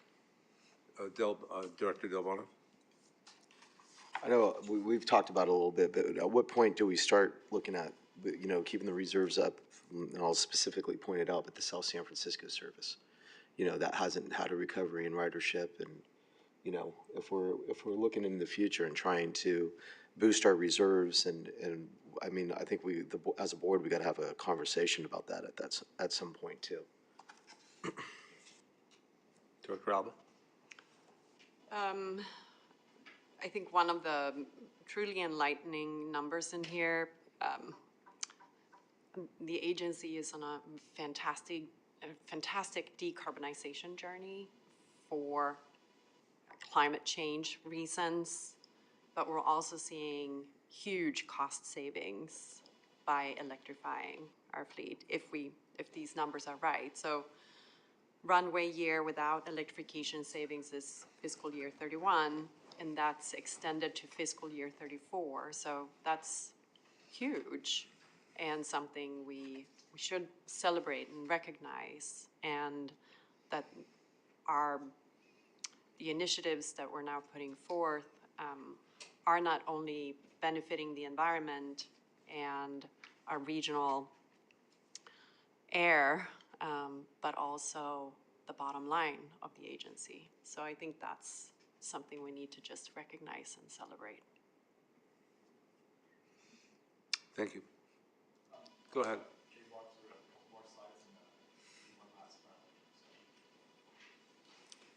All right, good afternoon, Board of Directors. I'm here to talk about the second kind of large change in the update to the RM3 operating plan this cycle, and that's the inclusion of performance measures that staff are proposing for the board and for MTC to adopt attached to the RM3 funding source.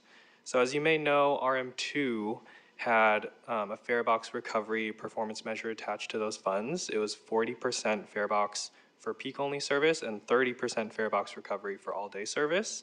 And so what we're proposing here is for RM3, a fare box recovery metric, a customer experience metric, and then also a regional coordination metric. So kind of a more holistic view of how ferry service is delivered in the region that's not just focused on the fare box recovery rate. So to get into some of the specifics, we're proposing for the fare box recovery metric that it will not exceed comparable express bus fare box recovery requirements for other regional operators, or that if we show demonstrated growth year over year in the fare box recovery and for ferry services, that will also meet that metric. In terms of customer experience, we're proposing a metric of on-time performance of at least 85%. Could I just ask for that first metric, item A, what is the recovery for the For the express comparable bus. regional bus systems? So MTC has kind of dragged their feet a little bit on this. There's not yet a performance measure in place for a regional express bus. Okay. Yeah. Thank you. And can I ask a follow-up question too? When we say or, are you asking for our feedback to choose one, or are you proceeding with both? Are they like and or like, right? Oh, it would be, we're proposing that either of these criteria would meet the requirements. So you want board feedback on which one of the two? No, there isn't one. The metric is both. Whichever is better. The metric, we're proposing the metric to be both. Oh, okay. And then so as an agency, from the lens of MTC, if we did either of these things, we'd be in compliance, we'd meet the requirement. The metric would be A or B. Yes. You see that? You could satisfy it either way. Okay, perfect. So Mike, say that again, the metric for fare box, or Gabe, the metric for fare box would be A or B? Yeah. At the discretion of WETA? Yeah, that's correct. And is the one expected to be lesser than the other at any given time? Is that why there's two, or circumstances change, or? Yeah, the thinking behind it was if there was a ferry service that was not meeting kind of what the regional express bus fare box recovery requirement was, if the service was showing year over year growth, then that would be sufficient. And so for a lot of the younger, kind of newer services, they start out kind of not very strong. And so it takes 5, 10, 15 years to build up that ridership base, yeah. Okay, so we will be working up towards the regional average. In the meantime, as long as we're seeing a growth in the rate, we're meeting the target. Yeah. Okay, thank you. Yeah. Anything else about Farebox? No? Okay. So customer experience, we're proposing to use on-time performance of at least 85%, a cancellation rate of 5% or less, and then a customer satisfaction rate measured by the SF Bay Ferry annual survey of at least 85% for this customer experience metric. And so for this metric, we are already meeting a lot of these targets. On-time performance is, as you know from the reports, is over 90, 95% every month. And then our customer satisfaction rate is also famously close to 100%. So we figure that these are good targets to set forth. They're much higher than a lot of other transit agencies set for their own kind of targets in similar in a similar kind of way. But we're still, setting something that's achievable, and that's aggressive enough for the region to sign on to. Right, and the annual trip cancellation rate is currently at? 25%. Minor. Yes. Very, very small. So like an order of magnitude lower. Yeah. Yes, but these are still higher performing than most other transit agencies in the Bay Area and beyond. Okay, thank you. Thank you. And then the third metric that we're proposing is a regional coordination metric, and this is just saying that if we maintain our fares consistent with comparable transit in parallel corridors, that will meet the metric, as well as making sure that service plans and schedules are adjusted to meet regional initiatives and regional coordination efforts among Bay Area transit operators. All right. So next Sorry, Slide. So Gabe, Sorry, yeah. when you're evaluating service, all three of these categories would apply? So in the next slide, we talk a little bit about kind of the process of how we're evaluating the metrics. So I can go into that right now if you would like. Sorry. So we're proposing that basically this, sorry. Gabe, we did have the slide. Oh, they're back. They're back. Okay. Yeah. So this next slide, where staff is proposing that the WETA board will use holistic review and also consider equity as a part of the analysis. And then from there, from staff reports, make a recommendation to MTC for corrective action. So the onus would be on you as the board to look at how the service is performing in terms of these RM3 performance metrics, and then ultimately make a recommendation to MTC should there need to be any corrective action for those underperforming services. So the thinking here with the equity metric that we're including is that there are some services that if they don't necessarily meet all of the performance measures that we're proposing, if it fulfills the equity goals of the region, we'll use that as a plus factor in kind of determining whether or not to take corrective action in your review of these services. And maybe just before inviting a discussion on this, just a little additional context. This is a requirement of the Regional Measure 3 legislation that there has to be a performance measure adopted for every agency receiving operating funds and I believe capital funds as well. In the legislation, there's language to the effect that WETA would coordinate with MTC in setting performance measures for ferry operators. So we are taking a bit of an initiative here in proposing what we think as a staff and are recommending to the board would be kind of the opening proposal to MTC in coordinating them with them on what our Regional Measure 3 performance measure should be as a ferry operator. So this is, as Gabe mentioned, this is in reaction and contrast to, what some of the shortcomings that we identified as a staff and as agency for comparable measures that were in place for Regional Measure 2.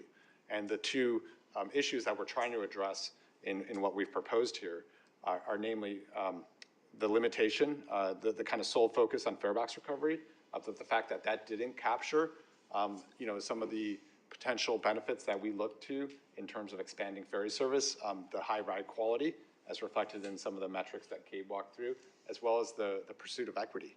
We're trying to design ferry services that promote equity, that encourage diversity, that look like the communities that we serve.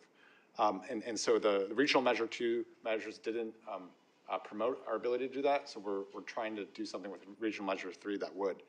The other area that we're looking to address, and this relates to farebox recovery, for reasons that aren't entirely clear to us, there's a higher farebox recovery ratio required for ferries than comparable modes of trans-bay transit.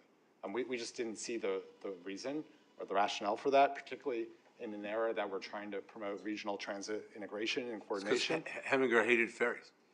That's why. So we are, trying to address those two known deficiencies in the previous measures and hoping for your endorsement to carry this forward to MTC staff and begin the coordination process of adopting what would be the legislatively required ARM3 performance measures. Gib, do you have more slides? No, that's it. Okay, good. So first and foremost, I really like the pragmatic thinking, and I think, Mike, to the points you just made, it's very consistent with what you all have been saying for the time that I've been on the board at least, so thank you for that. I have two questions. One is, and forgive my ignorance, but in the last slide that you just spoke about, Gabe, you said that us as the board would have to make that determination and then make a recommendation to MTC. So if I understand that correctly, if we had a service line or a project that didn't meet the criteria, we couldn't independently pull that out of service? We have to go to the MTC for that? Why is can you explain that? You give me a blank look, so I didn't process that correctly, I gather. Yeah, I think Steve can speak to it because it's in the legislation, the details. It may be that the answer, if I understand your question, the answer may be in the legislation, and the answer is a good one, I think you'll find is a good one, better, more flexibility for WETA. Under the legislation, WETA's in a differently situated situation than the other recipients of RM3 funds. WETA adopts its performance measures in consultation with MTC. MTC does have to execute an operating plan, and they could, we can't force them to do that. But if WETA doesn't doesn't meet the performance measures, WETA, without MTC coordination or consultation, has the right to extend the time period in which it can meet the performance measures. If it doesn't meet the performance measures in that extended time period, it can seek, but this time with consultation of MTC, an additional extension of time. And only at that point is MTC allowed to say, well, we're not going to fund this program for this year because you haven't met the performance measures, in which case the money doesn't vanish. It goes into this reserve account that we've already been talking about. So under no circumstances does WETA lose the funding. Okay. Is that, yeah, no, that's very helpful, thank you. What if the plan funded something and it no longer meets the criteria, we wanted to pull it out? Do we have to go back and amend the plan with MTC in order to have that autonomy? So you're not talking about the performance measures, you're talking about the expenditure plan? Like we didn't want to build precisely. a Berkeley terminal, we wanted to build a Richmond terminal Precisely. or something like that. Depending, in the example that I think we're talking about, that expenditure plan is statutorily set, X dollars for Y capital program. The operating bucket of money is way more flexible and without those specific designations, and so WETA has tremendous flexibility. But the expenditure plan does identify specific projects for which WETA is the project sponsor. Okay. So, okay, thank you, that helped. So on the operating plan then, which is I guess where I'm trying to get to, I'm not so concerned about needing an extension as I am wanting to remove something from the plan. There is no operating plan that has specific projects that MTC has control over. Okay, so MTC's they only have control is control over the capital.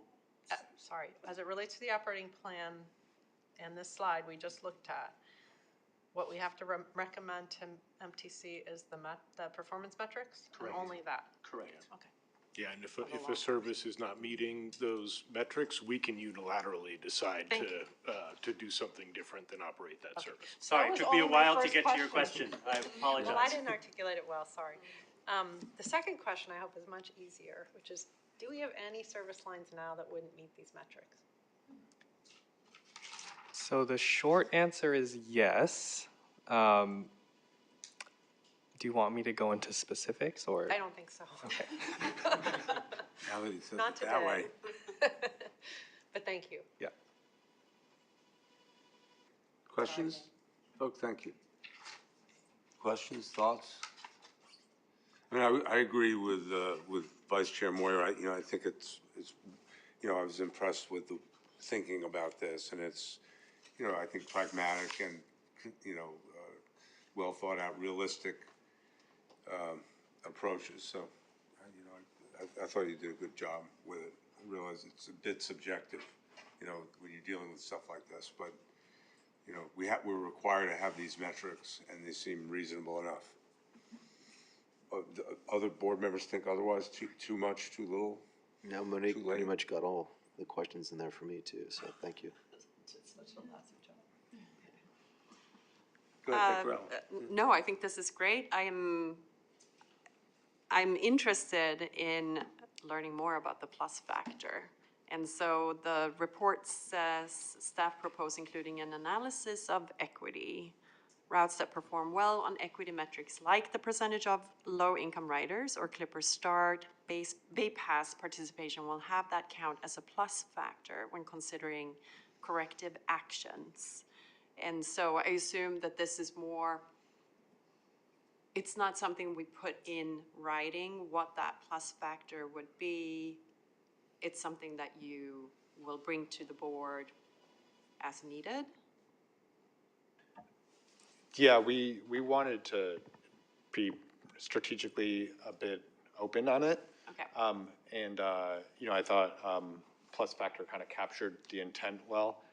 If a service looks like it's just about there, or the system in general looks like it's just about there, you know, its performance and equity relative to what our goals as an agency are should have bearing, and it should be part of the consideration. And so we tried to express that without being too prescriptive, because I think it's challenging at an operator level, because ultimately we have certain things we can control as an agency that can or cannot promote, you know, the equity and diversity on our ridership, but so much of it has to do with forces outside of our control. Yeah, And for so, instance, with the Clipper Start program, we might see changes in the coming years in regards to participation rates, and with the bypass participation, since it's still in pilot form, things may change in that program as well. So I appreciate that we're keeping it flexible, but also recognizing how valuable the programs are.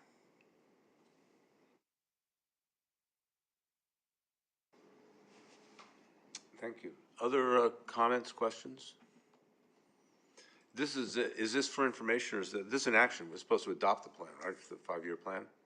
Do we have any members of the public, Melanie, signed up to speak on the item? Nobody has signed up to speak. I'm sorry, I didn't hear you, no? Oh, nobody has signed up to speak. Does anyone wish to speak on item number 8? Okay, if not, let's take a motion, please. I will move after all that drama. And I'll second. Any further discussion, questions, comments? Hearing none, call the roll, please. Chair Wonderman, Yes. Vice Chair Moyer, Yes. Director Alba, Yes. Del Bono, Yes. Director Du. Yes. The item passes. Thank you very much. Thanks, folks. I know a lot of thought went into that. Item 9, approve contract award to Maritime Consulting Partners, MCP, for consulting services in the not-to-exceed amount of $285,000 to assist with planning and development of SF Bay Ferry's next ferry operating agreement. Good afternoon, directors. As many of you are aware, SF Bay Ferry's current operating contract with Bloom Gold Fleet is set to expire on December 31st, 2026. The expiration of the contract represents an excellent opportunity for SF Bay Ferry to incorporate the agency's latest goals and objectives, apply lessons learned, and incorporate the industry's best practices in developing the next contract.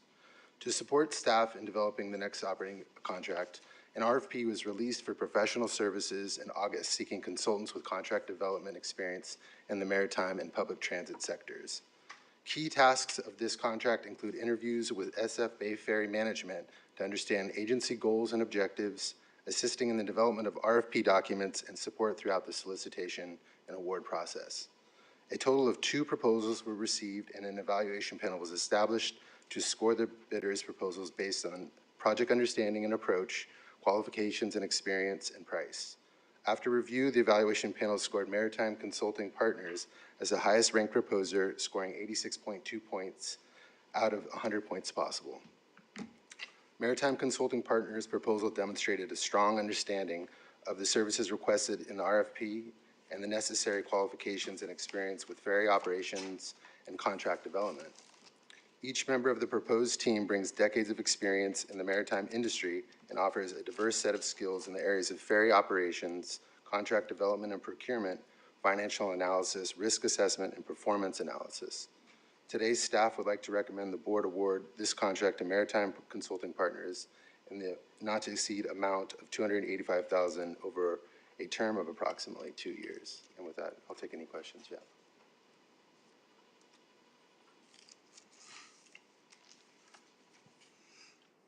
I guess a quick generic question is, and it probably doesn't only apply to this project, but in coming up with these formulas for distributing value to different qualities and qualifications, you know, how is that actually done? It's a 100-point system, and it's based on, we can scale the point scoring based on kind of the weighting of the importance of the individual solicitation.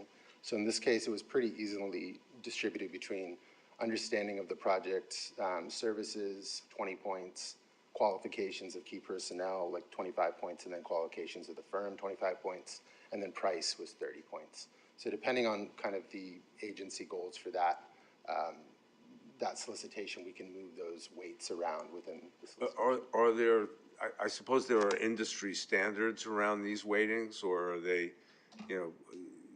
I would say qualification experience tend to be the more heavily weighted, in my experience, in contract negotiation and in my consulting experience. You know, approach is a big one too. Typically, project understanding and approach and qualifications and experience are about evenly weighted, and price is typically, you know, around either even with that or a little bit lower. Yeah. Thank you. Yeah. Other comments, questions on this one? This is an action item. Are there any folks signed up to speak on this item, Melanie? Nobody has signed up to speak. Anyone from the public wishing to ask a question or express a view on item number 9? I'll take a motion. Move to approve. I'll second. Okay, can you call roll, please? Chair Wonderman, Yes? Vice Chair Moyer, Yes. Director Alba, Yes. Director Del Bono, Yes. and Director Du. Yes. The item passes. Item 10, thank you. Thanks, Mr. Ramey. Approve participation in the Green Marine Program.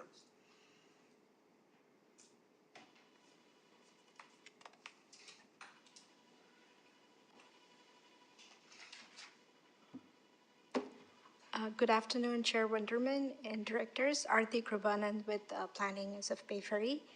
So this is an action item requiring the board to, requesting the board to approve participation in the Green Marine Program. To give a quick recap, the board adopted in August the sustainability policy, and one of the goals on the policy speaks to this item, which is partnering with Green Marine, a program that is designed to address environmental issues for the maritime industry, and which would aid in furthering our goals outlined in the policy. The details of the program have been included in the staff report, and the fee for the program has also been included in the budget for this year. So we have been in conversations with Green Marine for several years now, and very excited about this partnership. And joining us today is Brittany Blocker from Green Marine, who's the program manager there. And she'll be doing a presentation, giving an insight and more insight into the program. With that, I'll turn it over to Brittany. Thank you.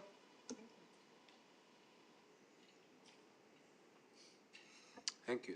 Okay, figured out the mic. Hi, thank you all for your time today. Thank you for the introduction, Arti. So my name is Brittany Blocker. As she said, I'm a program manager at Green Marine. Looking forward to giving you an overview of our program today as you consider joining our membership. So Green Marine is a voluntary certification program. We were launched in 2007, so we've been in operation for about 17 years now, with the goal to reduce the environmental footprint of maritime operations by first exceeding regulatory requirements. That's where the voluntary aspect comes into play in our program, and promoting a culture of continual improvement. And that is both within the operation of the certified participants, but also in continually improving the program itself so that it is an updated new tool that is useful for the members. You can use your Green Marine certification as a benchmarking tool to measure your performance and then improvement year on year as you go through this annual certification process. And then not to be forgotten, though, is the fact that we are a partnership initiative bringing together many different types of stakeholders that creates this network ecosystem that you can tap into should you join Green Marine. We have 4 different types of membership. Ship owners, ferry operators like yourselves would be considered a participant. These are the industry operators that are certified under the Green Marine program. These are the ship owners, port authorities, marine terminals, shipyards, and the St. Lawrence Seaway corporations. We also have partner members. These are suppliers of products, equipment, technology, or services that can help participants achieve environmental performance. So if you're looking for new vendors, I would look to our partner members. We also have association members, your classic industry advocacy groups that can help amplify the Green Marine message to their membership, and then in turn return their sector-specific issues, questions, environmental concerns, so that Green Marine has an even more diverse perspective as we're building our program and iterating on it every year. And then our last membership category is supporters. These are environmental groups, government agencies, research or academic institutions that kind of help add credibility, data, knowledge, and the regulatory framework to help Green Marine stay on course. The scope of our environmental program is up on the screen here. So as ship owners, you would be reporting to our aquatic invasive species performance indicator, greenhouse gas emissions, oily discharge, your NOx, SOx, and PM air emissions, ship recycling, underwater noise, and then waste management. Now within each of these performance indicators, which are like the key areas of impact that maritime operations has on the environment, there are 5 levels of concrete actions or criteria that increase in level of difficulty. And these are the tangible actions that operators can take to improve their performance in each of these areas. So on an annual basis, your team would be annually self-evaluating based on those criteria and all those performance indicators through the Green Marine's Smart Guide tool. It's like an interactive questionnaire. It gives you the opportunity to report all of your levels. And then for your first year of certification, and then every other year after that would go through an external verification process where you would contract with a Green Marine accredited yet third-party verifier just to double check that your self-evaluation is correct, there was no misunderstanding or missed criteria. And then you'll go publish the results, or I should say we will publish your results. This is a key part of our program is transparency. So we want the public to be able to know what is required to achieve the Green Marine certification and then how each participant meets those objectives. So your levels reported in each performance indicator will go into our annual performance report. It'll look like this. You'll be just lined up with all of our other participants with just the levels achieved. And again, this is critical to the transparency of our program. I'll go back to the certification process though just for a moment. So this all follows the calendar year. So this self-evaluation starts in January. You have until mid-March. Verification is then from mid-March to early May. And then that's really the reporting burden for you. But during the whole year, we encourage continual improvement. As I said from the top, the Green Marine team is here to connect you with resources if you're looking to initiate any environmental projects or programs, connect you with other ferry operators who can maybe mentor you if you have a question, or vice versa if you're looking to connect with others. And then, you'll get the certification every year. When January comes around, you'll go through it one more time. As you are a ferry operator, I thought you might be interested in one of our ferry-specific offerings. About 2 years ago, we launched the Ferry Forum per the request of many of our ferry operating members, looking for a more sector-specific venue for them to discuss and lean on one another to learn and address some ferry-specific issues and environmental challenges they face. So we have all of our ferry members, that's about 21 now, in the Green Marine and Green Marine Europe program involved in this. They meet quarterly. I said it was member-run. The Ferry Forum is co-chaired by one of our colleagues at Washington State Ferries and Brittany Ferries over in Europe. And they set the agenda every year. We've gone over topics like waste management, when you rely on your passengers, getting your passengers to change their waste management habits can be very challenging. How to plan for vessel electrification, how you can work with local regulators, and so on. So it's a really good opportunity that's available, included in your membership. And then just a couple other benefits here to highlight is the relevance. Green Marine is one of the only programs specifically built for the maritime industry that has all of these key themes like transparency and a priority for environmental issues. The measurement and verification part of our process bolsters the program's rigor and credibility. A lot of our certified participants find value in the recognition and visibility for some environmental efforts that maybe they're already pursuing or looking to consider. Find a lot of value with getting a third-party stamp of approval. But there's all sorts of other benefits that are, ready to be extracted from the membership. So that was a really quick overview. I'm here to take questions, and thank you again for your time. Yeah, thank you very much. Is Golden Gate Ferry a member? No, not yet. Everyone's welcome, though. In this area, Port of Oakland and Port of Redwood City are certified members. And I think there are 2 terminal operators. I think SSA Marine in Oakland and TraPac. Thanks. So you could be the first ferry operator. We can shame them into it. Exactly.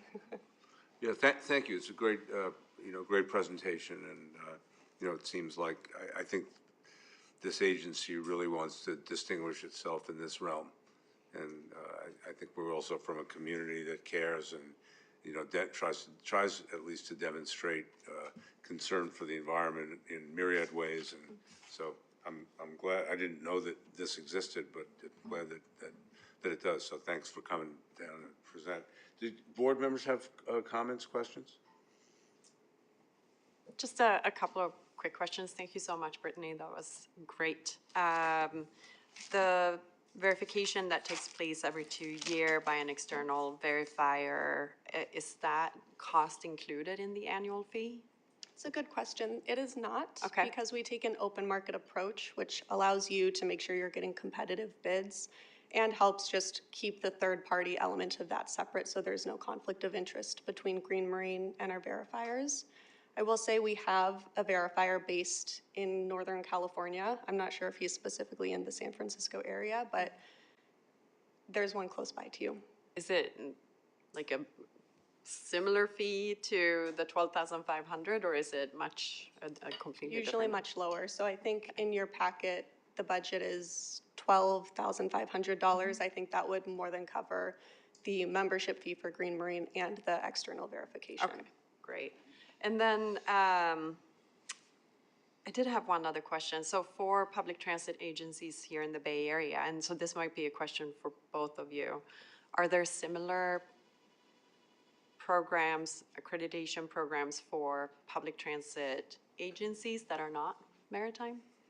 I think APTA Sustainability Commitment is one of those programs which other regional operators are part of the program, which is also a voluntary program. It's more tailored towards other modes of transit, which is, streetcars, bus and rail. And the staff has been actively advocating for including ferry operation, ferry as one of their modes in terms of coming up with guidelines. But yeah. Great. Okay, and I think San Francisco Bay Ferry will be performing quite well considering the work that is already underway. I think this is a great initiative and at a very reasonable cost, so thank you. Thank you. Other questions, comments? Melanie, anyone signed up on item number oh, this is informational. You already do it? It's action. Is that right?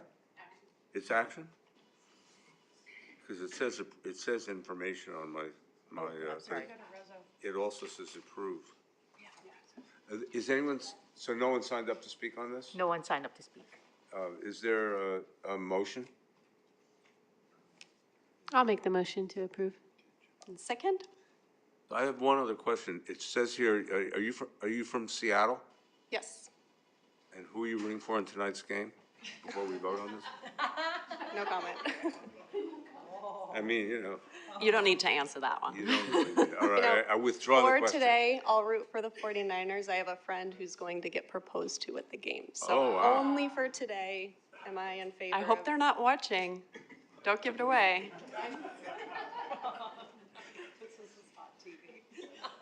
Such hot TV. Okay, we've got a proposal and a motion. Go ahead and call the roll, please. Chair Wonderman, Yes. Vice Chair Moyer, Yes. Director Alba, Yes. Director Del Bono. Yes. Director Duke. Yes. The item passes. Thank you both. Item number 10, Richmond Free Ferry Friday promotion.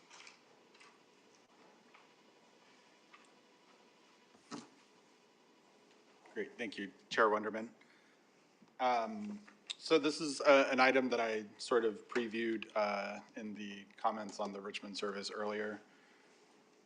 The Contra Costa Transportation Authority, which is the body that provides Measure J funding to support Richmond Ferry service for us, reached out to our team several months ago to talk about potentially using some additional Measure J funding to specifically promote Richmond service and continue to build ridership.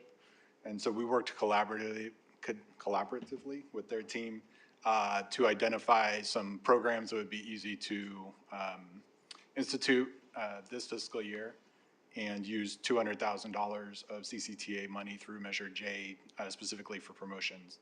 And the first program that we're bringing to bear is Free Ferry Fridays. So the idea here is to offer some free fares. Very glad to hear earlier your support for free fares when deployed carefully. And so this would be during November and December, specifically to the Richmond route due to where the funding is coming from.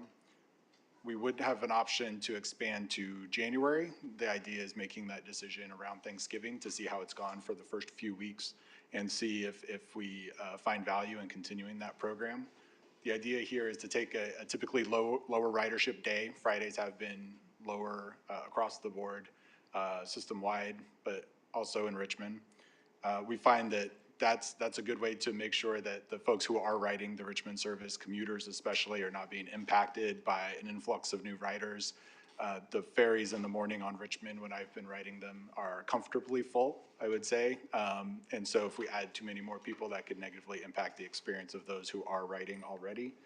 Also, you know, November, December, January typically are the lower months for ridership, and so we found it a good fit to target these months to try to boost Friday ridership in the months in which we've just seen lower recreational ridership across the board.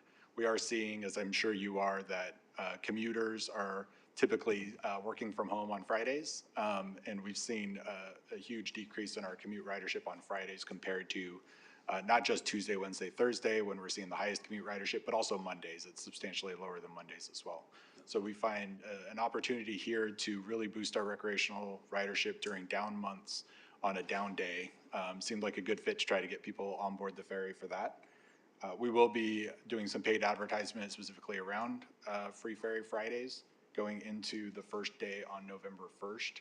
We do have some opportunities throughout November and December, despite it being the cooler months potentially and being Fridays. There is Veterans Day weekend is the second weekend of November, so we see some potential there in addition to the day after Thanksgiving. And then we also, Friday lines up nicely with Christmas and New Year's holidays as well. So we could get some good additional ridership on those days. We are going to have a surveying component to find out if people are riding specifically for the free fares, what they're doing in the city, that sort of thing, so we can build upon that. And as I mentioned, there will be a paid advertising element. CCTA is going to reimburse us for the fares lost. We have a target of increasing ridership on those days 20% over the similar Fridays last year. And CCTA will be covering the costs. We're going to take a look at how this does and then potentially bring back some additional programs for the spring and summer as we get back towards peak season to use the rest of the $200,000 for this fiscal year. With that, I'm happy to answer any questions. This is an informational item.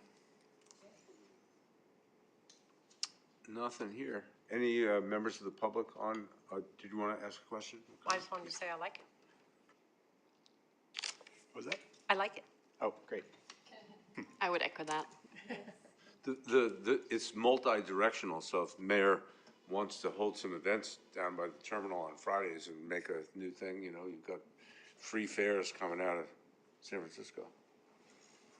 Sounds like a great collaboration. We'll have to bring some items up to council. Yeah, perfect. Okay, thank you. Any members of the public signed up on this item? No one has signed up to speak. Okay, anyone wishing to raise an issue, question?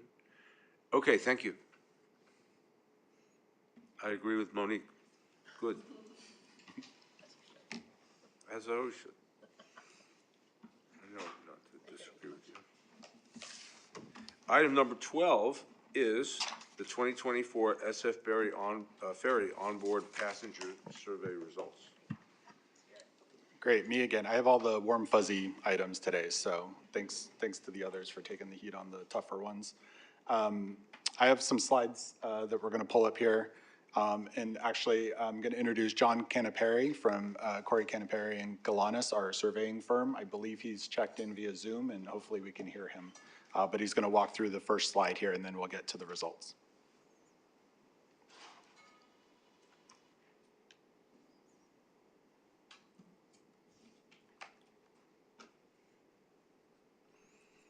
And John, if you can hear us. Sure, yeah. Can everybody hear me? Yes. How you doing, great. John? I'm doing great. How are you doing, Mr. Wonderman? Good. So to give you a little bit of background on the study, I'll sort of lead into it, and then Tom will go through the results. I'll give you a little bit of background on our firm first. Corey Canapari and Galanis is a local firm. We're located in San Francisco. We're a longstanding San Francisco-based research firm. We do work in a lot of different industries, but this particular type of onboard survey is one of our areas of expertise. We've conducted quite a few of them. We've conducted successful onboard surveys for different agencies, including MTC, Muni, Caltrain, Golden Gate Ferry, Golden Gate Transit. We've conducted them in addition to this one for SF Bay Ferry in the past, BART, and many others. So the survey's in our wheelhouse. So what I want to talk about first is just to tell you how we did the survey. So at the basic level, the way the survey was conducted is we scheduled our surveyors to board very specific ferries, and we distributed surveys to passengers and then collected those surveys back. But there were sort of a lot of other components that went into it. Specifically, we really wanted to make sure that we were getting a statistically reliable sample and that the survey was being done to be as broad-reaching as possible in terms of getting as many people to participate as we could on board. So some of the things that we did to achieve that is one, in the field we used experienced surveyors. So we use our own staff of surveyors who have worked on this type of onboard survey before. They're exceptionally professional, and they're very, very good at achieving a high response rate. The other thing that we did was we cast a wide net. Again, we wanted to make sure that when we boarded these ferries, that we were getting a broad cross section of your riders. We weren't just getting the folks who, had a little bit more time or missing out on some people who might be visiting and didn't want to, weren't sure they wanted to participate. So we did a few things to ensure that. One is we kept the survey brief, and we tried to keep it as interesting as possible, which can make a very big difference.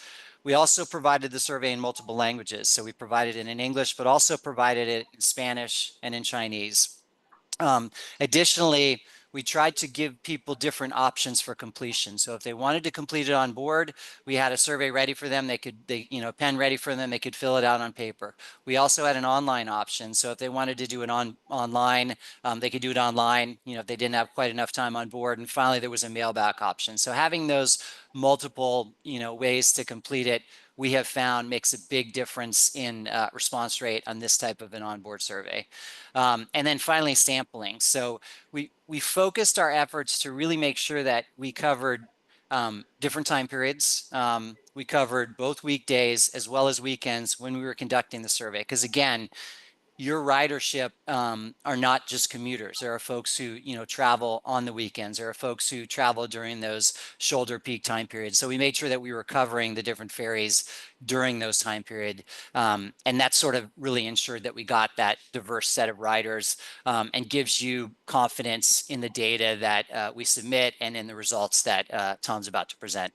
And so with that, I will turn it back over to Tom, unless anybody has any immediate questions for me. Great, thanks, John. So in terms of the cadence of these surveys, prior to 2020, we did a survey every 3 years. So the most recent one prior to the pandemic was 2017.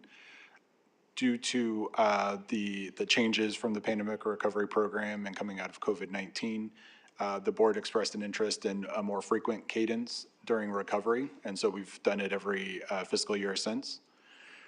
And then the why. So why do we do these surveys? What makes them important to us? We want to learn who our passengers are, where they're traveling to and from, how they're getting to and from our terminals, why they choose the ferry, what they would do without the ferry, and what they think about the ferry. And then we use all of this information in a number of ways throughout our work at WETA, guiding our service priorities, our marketing messages, and our advocacy work. The key takeaways, we'll get the good one out of the way first. So passenger satisfaction remains remarkably high. We did fall all the way from 99% down to 98%. That doesn't mean our dissatisfaction doubled because 1% was neutral. So we just have 1% dissatisfaction, 1% neutral, 98% satisfaction, down from a peak last fiscal year. Our prior years, prior to the pandemic, it was 88% in 2017, 91% in 2014, and 92% back in 2011. The bigger number to me, obviously the 98% is hugely impressive. The 76% of respondents saying that they are very satisfied is really striking to me, because that means we're not just creating happy customers, we're creating evangelists who are then telling other people about how great the ferry system is. They really believe this is the best way to cross the bay, and that's reflected here. We also have pages of informative comments. You'll notice in the actual summary report that John's team put together. At the end, there are pages and pages of informative comments, qualitative feedback that you really would be hard pressed to find otherwise, because people don't typically reach out when they're happy, although we do get some complimentary emails now and then into the customer service inbox.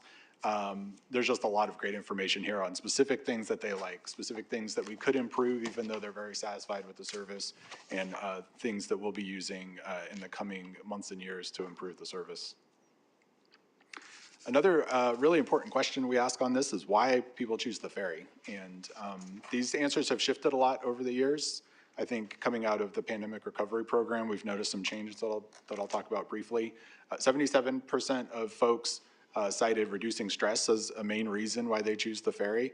Every other way to get to the bay to get to San Francisco from the East Bay is pretty stressful, especially driving. And I think if you asked folks, what's one of the worst parts of their day, and they commute across the Bay Bridge, they would probably cite that. So it's no surprise that a lot of people choose this.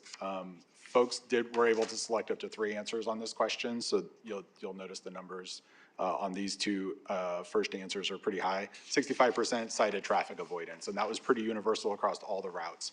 Folks don't like sitting in traffic. Traffic is getting worse, even though it's not quite as bad as it was in 2019, and folks know that they can avoid that by taking the ferry. And then we had 5 other reasons that received at least 20% that were marked by at least 20% of passengers. Better for the environment, which is a good one that we're looking at continuing to make truer and truer over time. Productive use of time, which was cited pretty widely, but most highly cited on the South San Francisco route, which is an interesting one because that is primarily professional commuters that are commuting to biotech or financial tech jobs in South San Francisco. So they're using that commute as part of their work time and being productive during it. Less expensive, which is a new one. This was in 2017, I think this was in single digits in terms of the number of people who cited this as a reason to ride the ferry. Obviously, lowering the fares in 2021 made this a lot more realistic of an answer for folks, particularly on the Vallejo route, where we're seeing this as one of the more highly cited reasons that people ride. Easier or cheaper parking, easier than driving or cheaper parking was a popular answer, in addition to sightseeing, which we saw a lot more on the weekend ridership. People are choosing it as an opportunity to sightsee on the bays. Interestingly enough, we hear a lot, and we've actually pushed in our marketing quite a bit, that safety is an important reason to take the ferry, given the number of road rage and other incidents that we've seen in the Bay Area. Folks don't really register that as a main reason that they take the ferry. And I'm sure if we allowed 5 or 6 answers, they might mark it, but it's not one of the top 3 reasons that most riders say that they choose the ferry. Another key takeaway is that income diversity among ferry riders continues to grow. We saw our share of passengers that report less than $100,000 in annual household income grow to 32%, up from 29% in 2022. It's split pretty cleanly into thirds. So about a third of our riders report an annual household income of $100,000 or less. About a third are between $100,000 and $200,000 a year, and about a third are above $200,000 per year. We will note that income levels are very variable by route. So you can see on the Vallejo route, 44% of our riders reported an annual household income of less than $100,000. On South San Francisco, 70% of those riders reported a household income above $200,000. A lot of that has to do with both the particulars of the employment base in South San Francisco and Oyster Point, highly professionalized, pretty high-end jobs there. And then the source community, Vallejo, obviously much more affordable real estate. And so it definitely affects who is able to ride those routes. Just a few quick hitter additional takeaways. I definitely encourage anyone interested to read the full report because there's a ton of information in there on all of these topics. I'm just going to hit them super briefly here.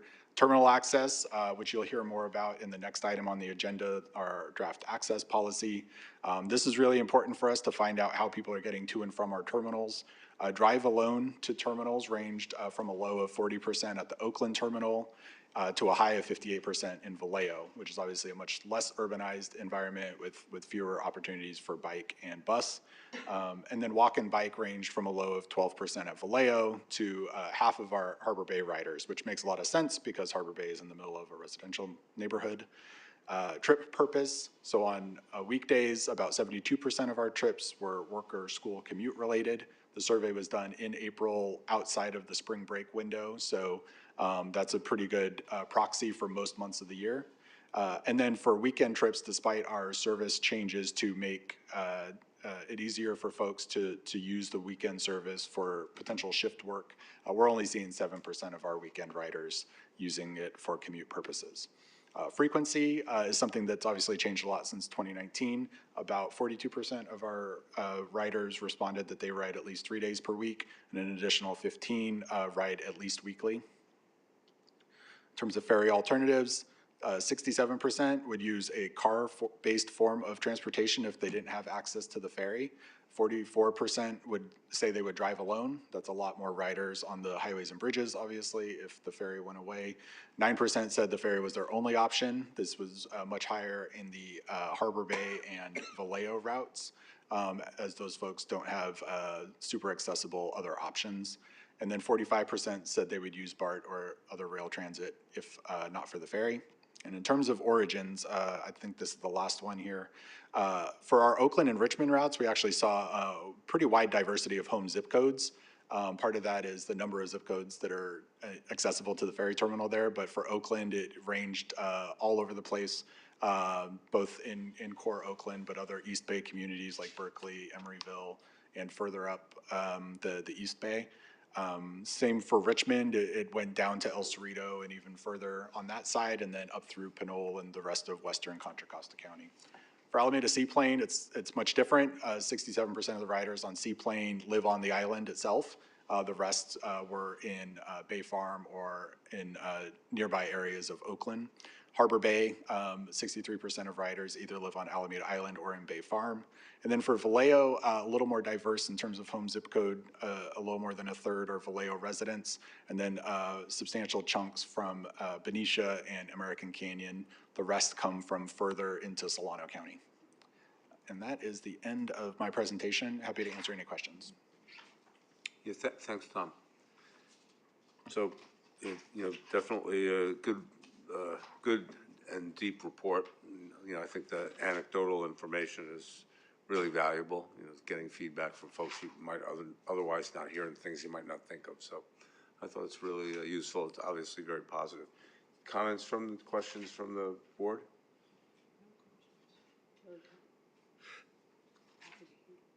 Any members of the public signed up, Melanie, for this item? No one has signed up to speak.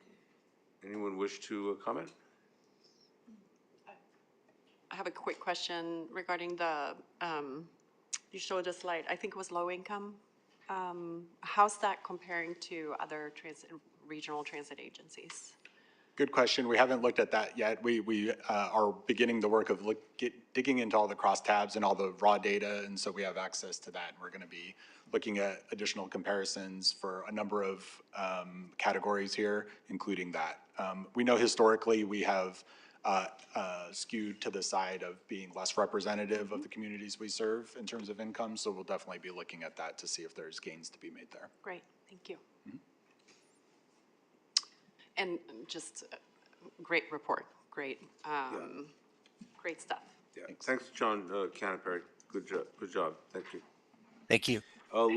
Let's go on to item number 13, the draft access policy.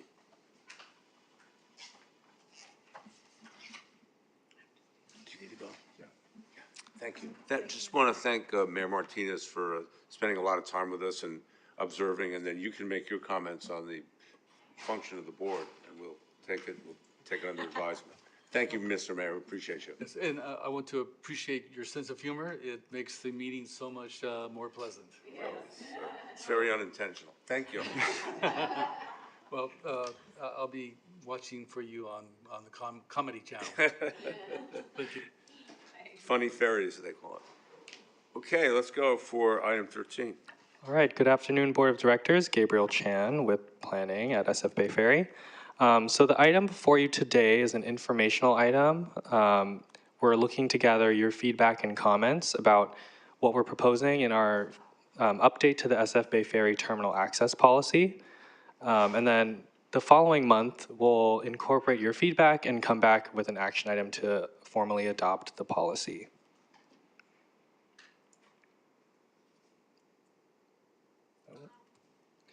So some background on where we kind of started this effort. This was born out of a lot of stakeholder feedback that we received from the 2050 business plan effort.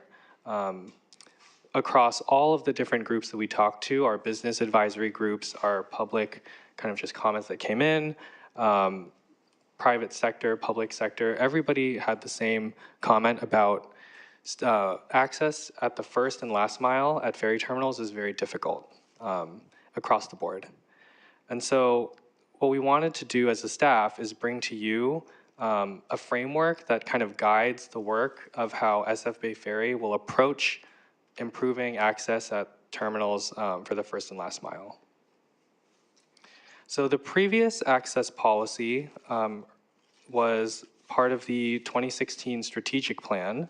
And that was a very kind of narrowly focused document that was geared towards expansion terminals only and really had a focus on parking capacity and parking minimums.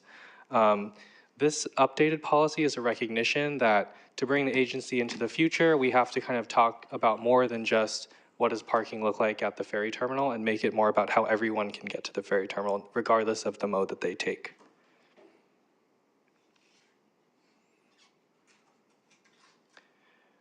So the purpose of kind of establishing this document is kind of multifaceted. One of the benefits that I think we're going to realize is that we can incentivize and secure funding commitments from local jurisdictions for landside improvements and projects. And of course, while local jurisdictions on the land side will be kind of the lead agency when it comes to these projects, WETA, SF Bay Ferry staff are going to support them and collaborate in securing funding and as well as with the planning and design of those projects. So second, this policy establishes agency-wide goals, priorities, and standards for how ferry riders access the system at origin terminals. And that includes addressing things like mode shift to sustainable modes, as well as prioritizing modes that best grow the ridership base for their home terminals. So we recognize that not every terminal is the same. There's a lot of nuances that are kind of unique to every home terminal in the East Bay and in Vallejo. And so that's kind of folded into this policy as well. And then the final kind of point that I want to make here about the purpose of this document is that it's eventually going to lay the groundwork for developing site-specific access and first last mile plans. So this was kind of born out of the work that BART has done at a lot of their stations. They have a very comprehensive station access plan for, I think it's El Cerrito del Norte and a couple of other stations in the system. And so we kind of wanted to do something similar and replicate that for our ferry terminals. And so this policy document and those plans to follow are going to lay the groundwork for us to better compete for competitive funding opportunities, as well as build consensus and include the public in identifying what priorities and what projects and improvements they want to see at ferry terminals. So here I have the 6 kind of overarching goals that have guided this work. Number 1 is ridership. We want to make sure that all the work we do supports sustainable ridership growth. Number 2 is fiscal responsibility, making sure that any kind of access projects that we pursue are cost effective and the costs and benefits are shared between the project partners and stakeholders. Number 3 is equity. We recognize here that access for the most vulnerable ferry riders who don't necessarily have access to a car and those who are transit dependent is important. And then number 4, environmental sustainability, making sure that we're encouraging people to not drive alone or use sustainable modes, helping reduce kind of our per capita VMT and emissions from the first last mile connection. And then number 5 and 6 talk to local partnerships and regional priorities, kind of making sure that SF Bay Ferry and the local jurisdictions are in line and collaborating with each other and making sure that we're advancing the goals for the region as well. So the key deliverables that we have planned, number 1 is the access policy, which is before you today. We're targeting for adoption next month.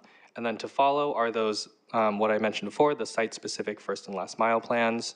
So the thinking with those is that we're going to develop a plan for every ferry terminal in the East Bay and for Vallejo. And then it's going to include the public outreach process, first last mile improvements, and a project list. And then also include estimates for capital and O&M costs and kind of what the level of effort would look like for implementation. And then eventually, we want to target adoption by local city governing bodies and this board for those plans as well.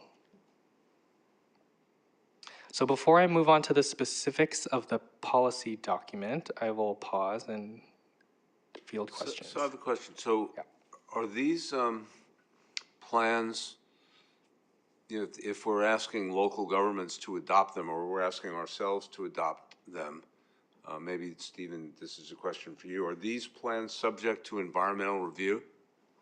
So if we're saying one of our goals is to reduce vehicle miles traveled, for example,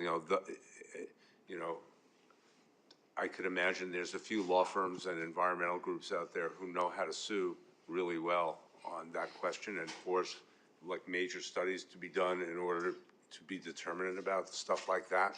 So I guess I'm half asking a question and half suggesting to be cautious about making any kind of commitments that could subject us to delays from, legal actions that, otherwise we might not be subject to.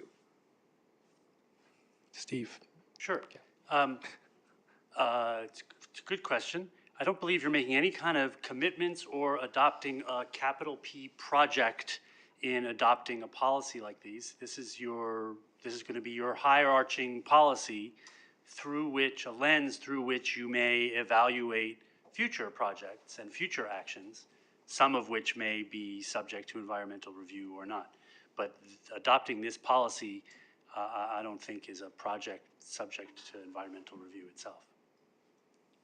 So just to be combative, let's say we want to site a terminal in Martinez or Berkeley, and we've adopted this policy's on the books. And so, we want to do it, Martinez wants to do it, a lot of people want to do it, but someone doesn't want to, they don't want to see this project. Could they say, that based on our own policy, we're in violation of our own policy, and, So we're in the land of hypotheticals here, but if you want to adopt a project that is not consistent with your policy, I think a good practice would be to acknowledge that and waive your policy with regards to a particular project. Some of these areas are vague. They're subject, VMT struck me, and that's why I asked the question on that. But, the way VMT policy, as you know, is handled typically is through environmental studies that are predict VMT results, and they're expensive and they're time consuming, and there's nothing we would want to do if we didn't have to do them. I would, at least in my opinion. And so I understand that the goals themselves are all laudable. I'm not questioning the validity of the desire to achieve these kinds of things. I'm just, partaking of a society that is oriented toward litigation and delay, project delay. So, I just want to make sure we're being thoughtful and careful in how we do that. Sure. So I think those are questions to be addressed when you adopt this policy. It's for reasons along the lines of what you're saying that I don't believe this policy says we will only approve projects if they exceed 50% of X. But the policy says things like, depending on the individual facts or circumstances, we will aspire to a goal of meeting 50% of X. These goals are phrased, and please, Gabe, correct me if you think I'm wrong, but I believe these goals are expressed as policy aspirational goals, not as metrics that must be met to So approve as we're a project. coming back toward November to approve this, I would just urge that we, wear one part of our hat is thinking about, making sure that we say it the right way, so that we're not we're not handcuffing ourselves, because I've seen crazy stuff that wasn't intended by the folks who were well intended and end up in these situations, and it's mind-boggling the things that end up delaying projects. Fair comment. As you know, you're in the business of defending these cases. Yeah. I don't know, Gabe, if you were going to go into the specifics of the 5 goals, right? Yeah. Okay, then I can hold my question. Okay. Any other questions? No, please go ahead. Okay. So I'll get into the specifics of the 5 policies that we're proposing in the document. So number 1 kind of starts big picture and establishes kind of what are the priorities for the agency, what are the goals for the agency in carrying this policy forward. And so it covers many areas. At the forefront, I think it establishes that we want to promote and support sustainable ridership growth through any improvements that may happen on the land side. And then second, it also prioritizes our most vulnerable ferry riders. Third, prioritizes active transportation infrastructure. Fourth, helps to reduce the parking lot footprint at ferry terminals and encourage non-SOV driving trips. And then fifth, realizing environmental benefits for local communities with ferry service. So these are, as I said before, these are priorities that we are aspiring to. We are not assigning kind of any specific targets or requirements for these kind of attached to this policy document.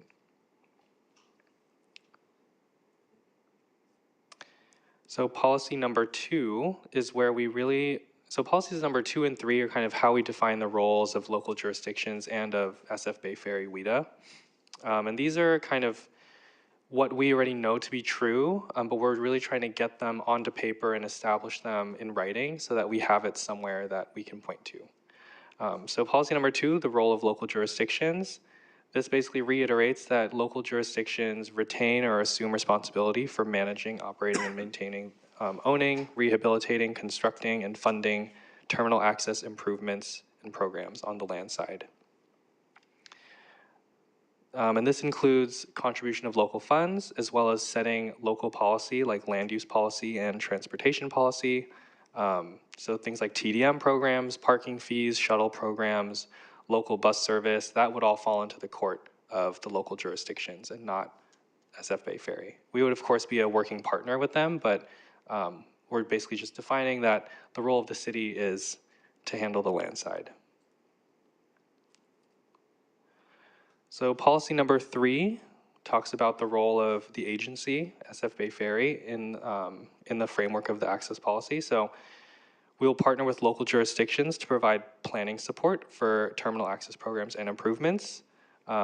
This includes leading the development of the ferry terminal access plans that I mentioned before. That's work to follow, kind of adoption of this policy. And then we're also committing to assisting local jurisdictions in securing competitive funding for landside improvements. So that could be signing on to grant applications as a collaborator, and then also kind of conducting advocacy and outreach to local stakeholders and communities. And then another part of this is folding kind of our work with the access policy into the existing pilot program that we have, and including first last mile initiatives and innovations on that front as a part of the pilot program moving forward. So policy 4 kind of establishes that in writing with emerging technology and pilots. We're basically committing to being an active partner with local jurisdictions to implement emerging technologies, innovative solutions for first last mile connections on a demonstration project basis. And so this was really for those terminals where fixed route transit might not be the best option. Partnerships with either like Uber or Lyft to provide vouchers, other things like microtransit, private shuttle programs, things like that, that require kind of partnerships with private entities or outside kind of expertise. We're really opening the door to making that a possibility with this policy here. And then, of course, we would also participate in evaluation of the pilot programs that do get implemented and determining if they're feasible in the long term. So policy number 5 kind of sets performance targets and some goalposts that we aspire to meet with the work that's to follow. And so staff here are going to monitor and consider these performance measures and conditions as a factor in determining ferry service levels. So 2 targets that I think kind of bring the agency in line with where we are with other transit in the region is aiming for 50% or greater of trips to and from origin ferry terminals to be used by sustainable modes while continuing to grow ferry ridership. So sustainable modes meaning walk, bike, transit, microtransit, basically non-driving. And then secondarily, also targeting to have 50% or greater of our driving trips to be non-drive alone. So of the driving trips that do happen, encouraging people to carpool, rideshare, pick up and drop off. And then following that, I also have a matrix that kind of outlines by mode kind of all the different goals that we are aspiring to achieve with this access policy. And so it covers walking, biking, transit, and parking. And these are all measurable with kind of either publicly open source data sources or through the SF Bay Ferry annual onboard survey or other tools like Walk Score and Bike Score. So happy to take any questions about the policy details. Thank you. Have members of the board with comments or questions? I just have one on the, just on the minimum parking spots of 250. You know, some of these terminals that we're building, like specifically the one we pulled into today, there's no access at all except by car, really. I mean, you can ride a bike out there. I just think that, you know, that's a great policy if we can have it, but I know that's going to be a play-by-play because some of these terminals just, there's not, they are parking lots, unfortunately. So just keep that in mind when we're going through this. It's a nice goal to have. Yeah, so that I was going to ask the same question. Yeah. So that you know, people should be encouraged to ride bikes. We should have bike racks. We should have bike paths. We should have you know, all of that is kind of one thing. You know, limiting the number of parking spaces to a specific number is very directive here, and so it's a little different than the other, pretty much everything else that we're saying. And so, what is the percentage of, you know, let's say Main Street, Alameda, like what is the, how many parking spaces are there, and what is the percentage of people who use their car to get to the terminal today? I don't think we have that number offhand, but It's okay. You we'll don't get have, back to you on that. So I would just suggest you look at it. You know, I totally get the notion that we don't want to like create parking lot world if we don't have to. But in some cases, you know, what I don't want to do is limit our, you know, our ridership because there's no way for people to get there that's realistic given their, you know, place in life. And so, you know, we can always encourage people to walk. We can always encourage people to bike. I think we've done a pretty good job of, you know, I'm proud that I ride the ferry. There's more bikes than ever. It's good to see, and we should do everything we can to encourage more and more and more of that. But I also want to see as many people take the ferry. I'd much rather have, you know, if I get in my car, two things can happen. Let's just limit to those two. One is I could go to the ferry where I park, and I could park and I could take the ferry, or I don't have a place to park, so I go and I'm heading for the Bay Bridge, right? I'm going to get in that traffic line because I've got no option. I've got to get over that bridge. So, you know, we live in a region that's defined by needing to get across the bay, and we're providing one of the, you know, there's 7 bridges, I think, and so there's a limited amount of vehicle infrastructure, and so we provide like a really good alternative to having to take that car across the bridge. But if we limit the number of cars that can park, it seems like then we're going to put more cars on that bridge and less car. You know, so you know, it might have a sort of an opposite or unintended consequence. They call it in the, you know, in the legislative world to try to get you not to do something. Just to maybe add a little elaboration on how this would apply to, you know, it would apply a bit differently to some of our existing terminals compared to some of the new terminals, and some of the goals are a bit different. By no means are we looking to kind of obstruct ourselves. You know, in the world of existing terminals, and Gabe mentioned earlier, you know, there's a wide variety of circumstances at each of the facilities. In a lot of instances, there are no immediate good options to begin accomplishing a lot of these goals we lay out. And we didn't want to be prescriptive in terms of exactly what they were and exactly when they would be needed, but we want them to be known as goals. And, you know, we want to be opportunistic, particularly at the existing terminals, you know, to ultimately get there.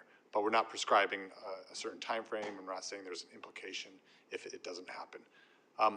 The goal is a bit different on the terminals that don't yet exist today, the expansion terminals. For us, this we see this as an opportunity to really strengthen our hand and advocate for the things that we would have liked to have seen at our existing terminals today, that we've struggled to bring about. And the point of leverage is as we're developing the project, having this guidance to point to, as we're working with a city that's interested in ferry service, we can bring in, if it's investment, the investment necessary at the time to make sure there are the right infrastructure in for active transportation. If it's a question as we're negotiating an agreement for a project that we could get a connecting bus service in there if it was a priority of the city at the time. Well, that's great. If we have something that kind of gives us the mandate, gives the guidance for us to take to the city and say, this is what we need to move this project forward, I think we have a much better chance at avoiding some of the challenges we have at terminals today, which are essentially parking lots that aren't served by transit, that don't have the right infrastructure in for the active modes of transportation we want to see. And so I think it's a little bit of a different use case, and maybe we can, maybe we can elaborate on that nuance a bit in the version that we bring to you for consideration next month. A bit of a different use case between the expansion terminals and the existing terminals. Because, access should be just that. We want more access. I think that's the point. We want more people to use the ferry, right? And so we want to provide as much access as possible. And access takes different, takes different forms. So I again, agree. We should provide as many, good active transportation options as we possibly can and be very inventive about it and so forth. But I just want to make sure we don't, limit ourselves ridership. Go ahead. Go ahead. Yeah, I appreciate the work. I think the draft 5 policies are great. There are a couple of things that I want to say first. 50% of more than 50% of our trips are shorter than 3 miles. And if we had excellent bike facilities, a good chunk of those trips could be made by bike. Not by everyone, it's not about preventing anyone from driving, it's about giving more options. And I think a lot of what we're trying to show and say as well is we want to bring in more waterfront development, we want to create mixed use centers, and we want to have good shuttle transit, bike, and microtransit access to our, and walk, of course, pedestrian access to our ferry terminals. I did a quick search on walk score and bike score, and many of our existing terminals, or a few of our existing terminals, do not meet the minimum walk score of 50 or the minimum bike score of 50. And so I think I really appreciate this access mode page. I would be fine leaving it out. Like policy number 5, does it need 5C? And do we push initiatives such as, limiting parking capacity, for instance, or completion of a bike safety analysis? Could those be just general guidance elsewhere? Do they fit in here? But I'm struggling even with Berkeley. If we have a Berkeley terminal, it's going to be, I don't know how long before we actually have a walk score of 50 around the Berkeley terminal. Wherever we go, we're going to have that trouble or that challenge. So I want us to just be cognizant of that, but I appreciate the work that went into developing the 3rd page. I don't know if it's needed because I don't know if walk score and bike score are that useful, considering our current land use policies. Thank you. On the land use policy, as you brought it up, there's, the best access is actually to come out of my house and get on the boat, you know? So, but there's nothing in here about that, about or transit-oriented development. Is that part of access, or is that separate?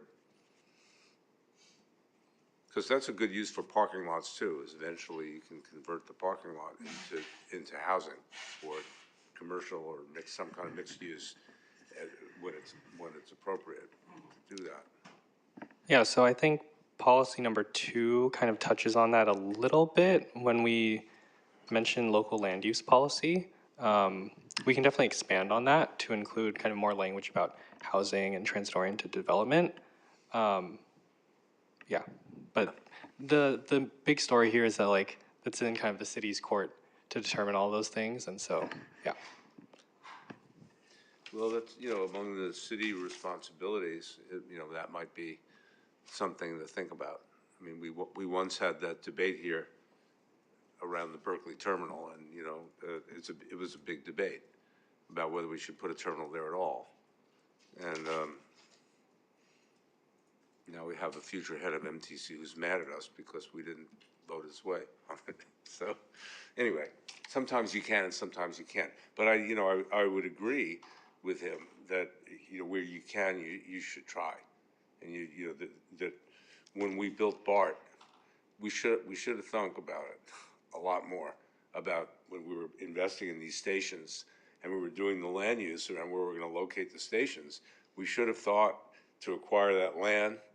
You know, we're in the business of acquiring land in the first place, and we should have built everywhere. And then when we didn't, then we had to go back and fight a battle with each city, you know, subsequent to that, to convince them that this was like a good, you know, an improvement in their city.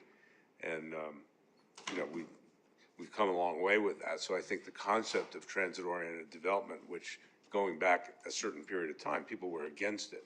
You know, that was a big fight. It's not as much as a conceptual fight anymore. But getting in front of that is, to the extent you can, you know, is a good idea.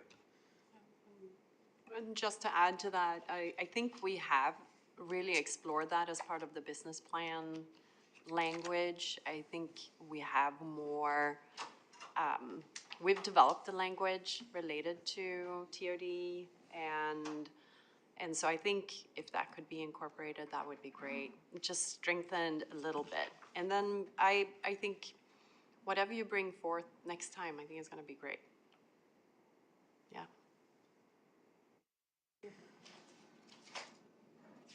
Okay. Other comments and questions on the plan? Well, we'll just say I really appreciate the discussion and the comments, and that gives us some really clear direction to work with between now and next month, and look forward to Gabe doing that and bringing it back to you in November. Thanks. You hope it either helps or makes you drink a lot. One of those two. Okay, thank you very much. You know, thank you. You know, great food for thought, and I agree with Director Alba. I think it's very well done. Let's see, on item number 14, public comment for non-agenda items. Is anyone signed up on item 14, Melanie? No one has signed up to speak. Anyone wish to make a comment? I dare you to make a comment. Somebody say something. Okay, let's move on then. Thank you. So we're going to recess into closed session on item number 15 for a public employee performance evaluation conference with labor negotiator pursuant to Government Code sections 54957B1 and 54957.6, title Executive Director, Agency Designated Representative Jim Wonderman. And where's the closed session? I guess it's somewhere back there. Good. Thank you.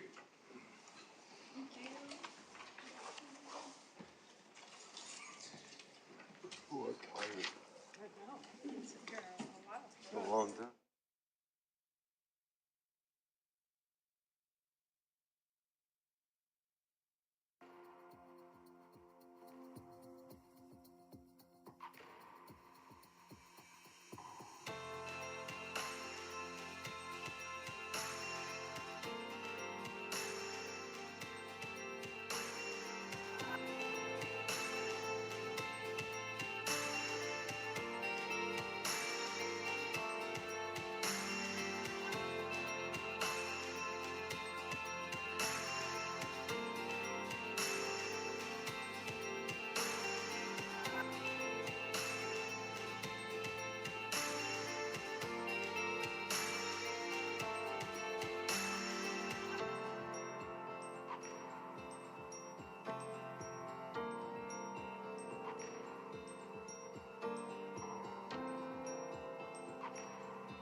Yeah, sorry about that. The board met in closed session, no actions were taken, and the meeting is adjourned in the memory of Mayor Al Boro, who is a former member of the Water Transportation Authority. Meeting adjourned.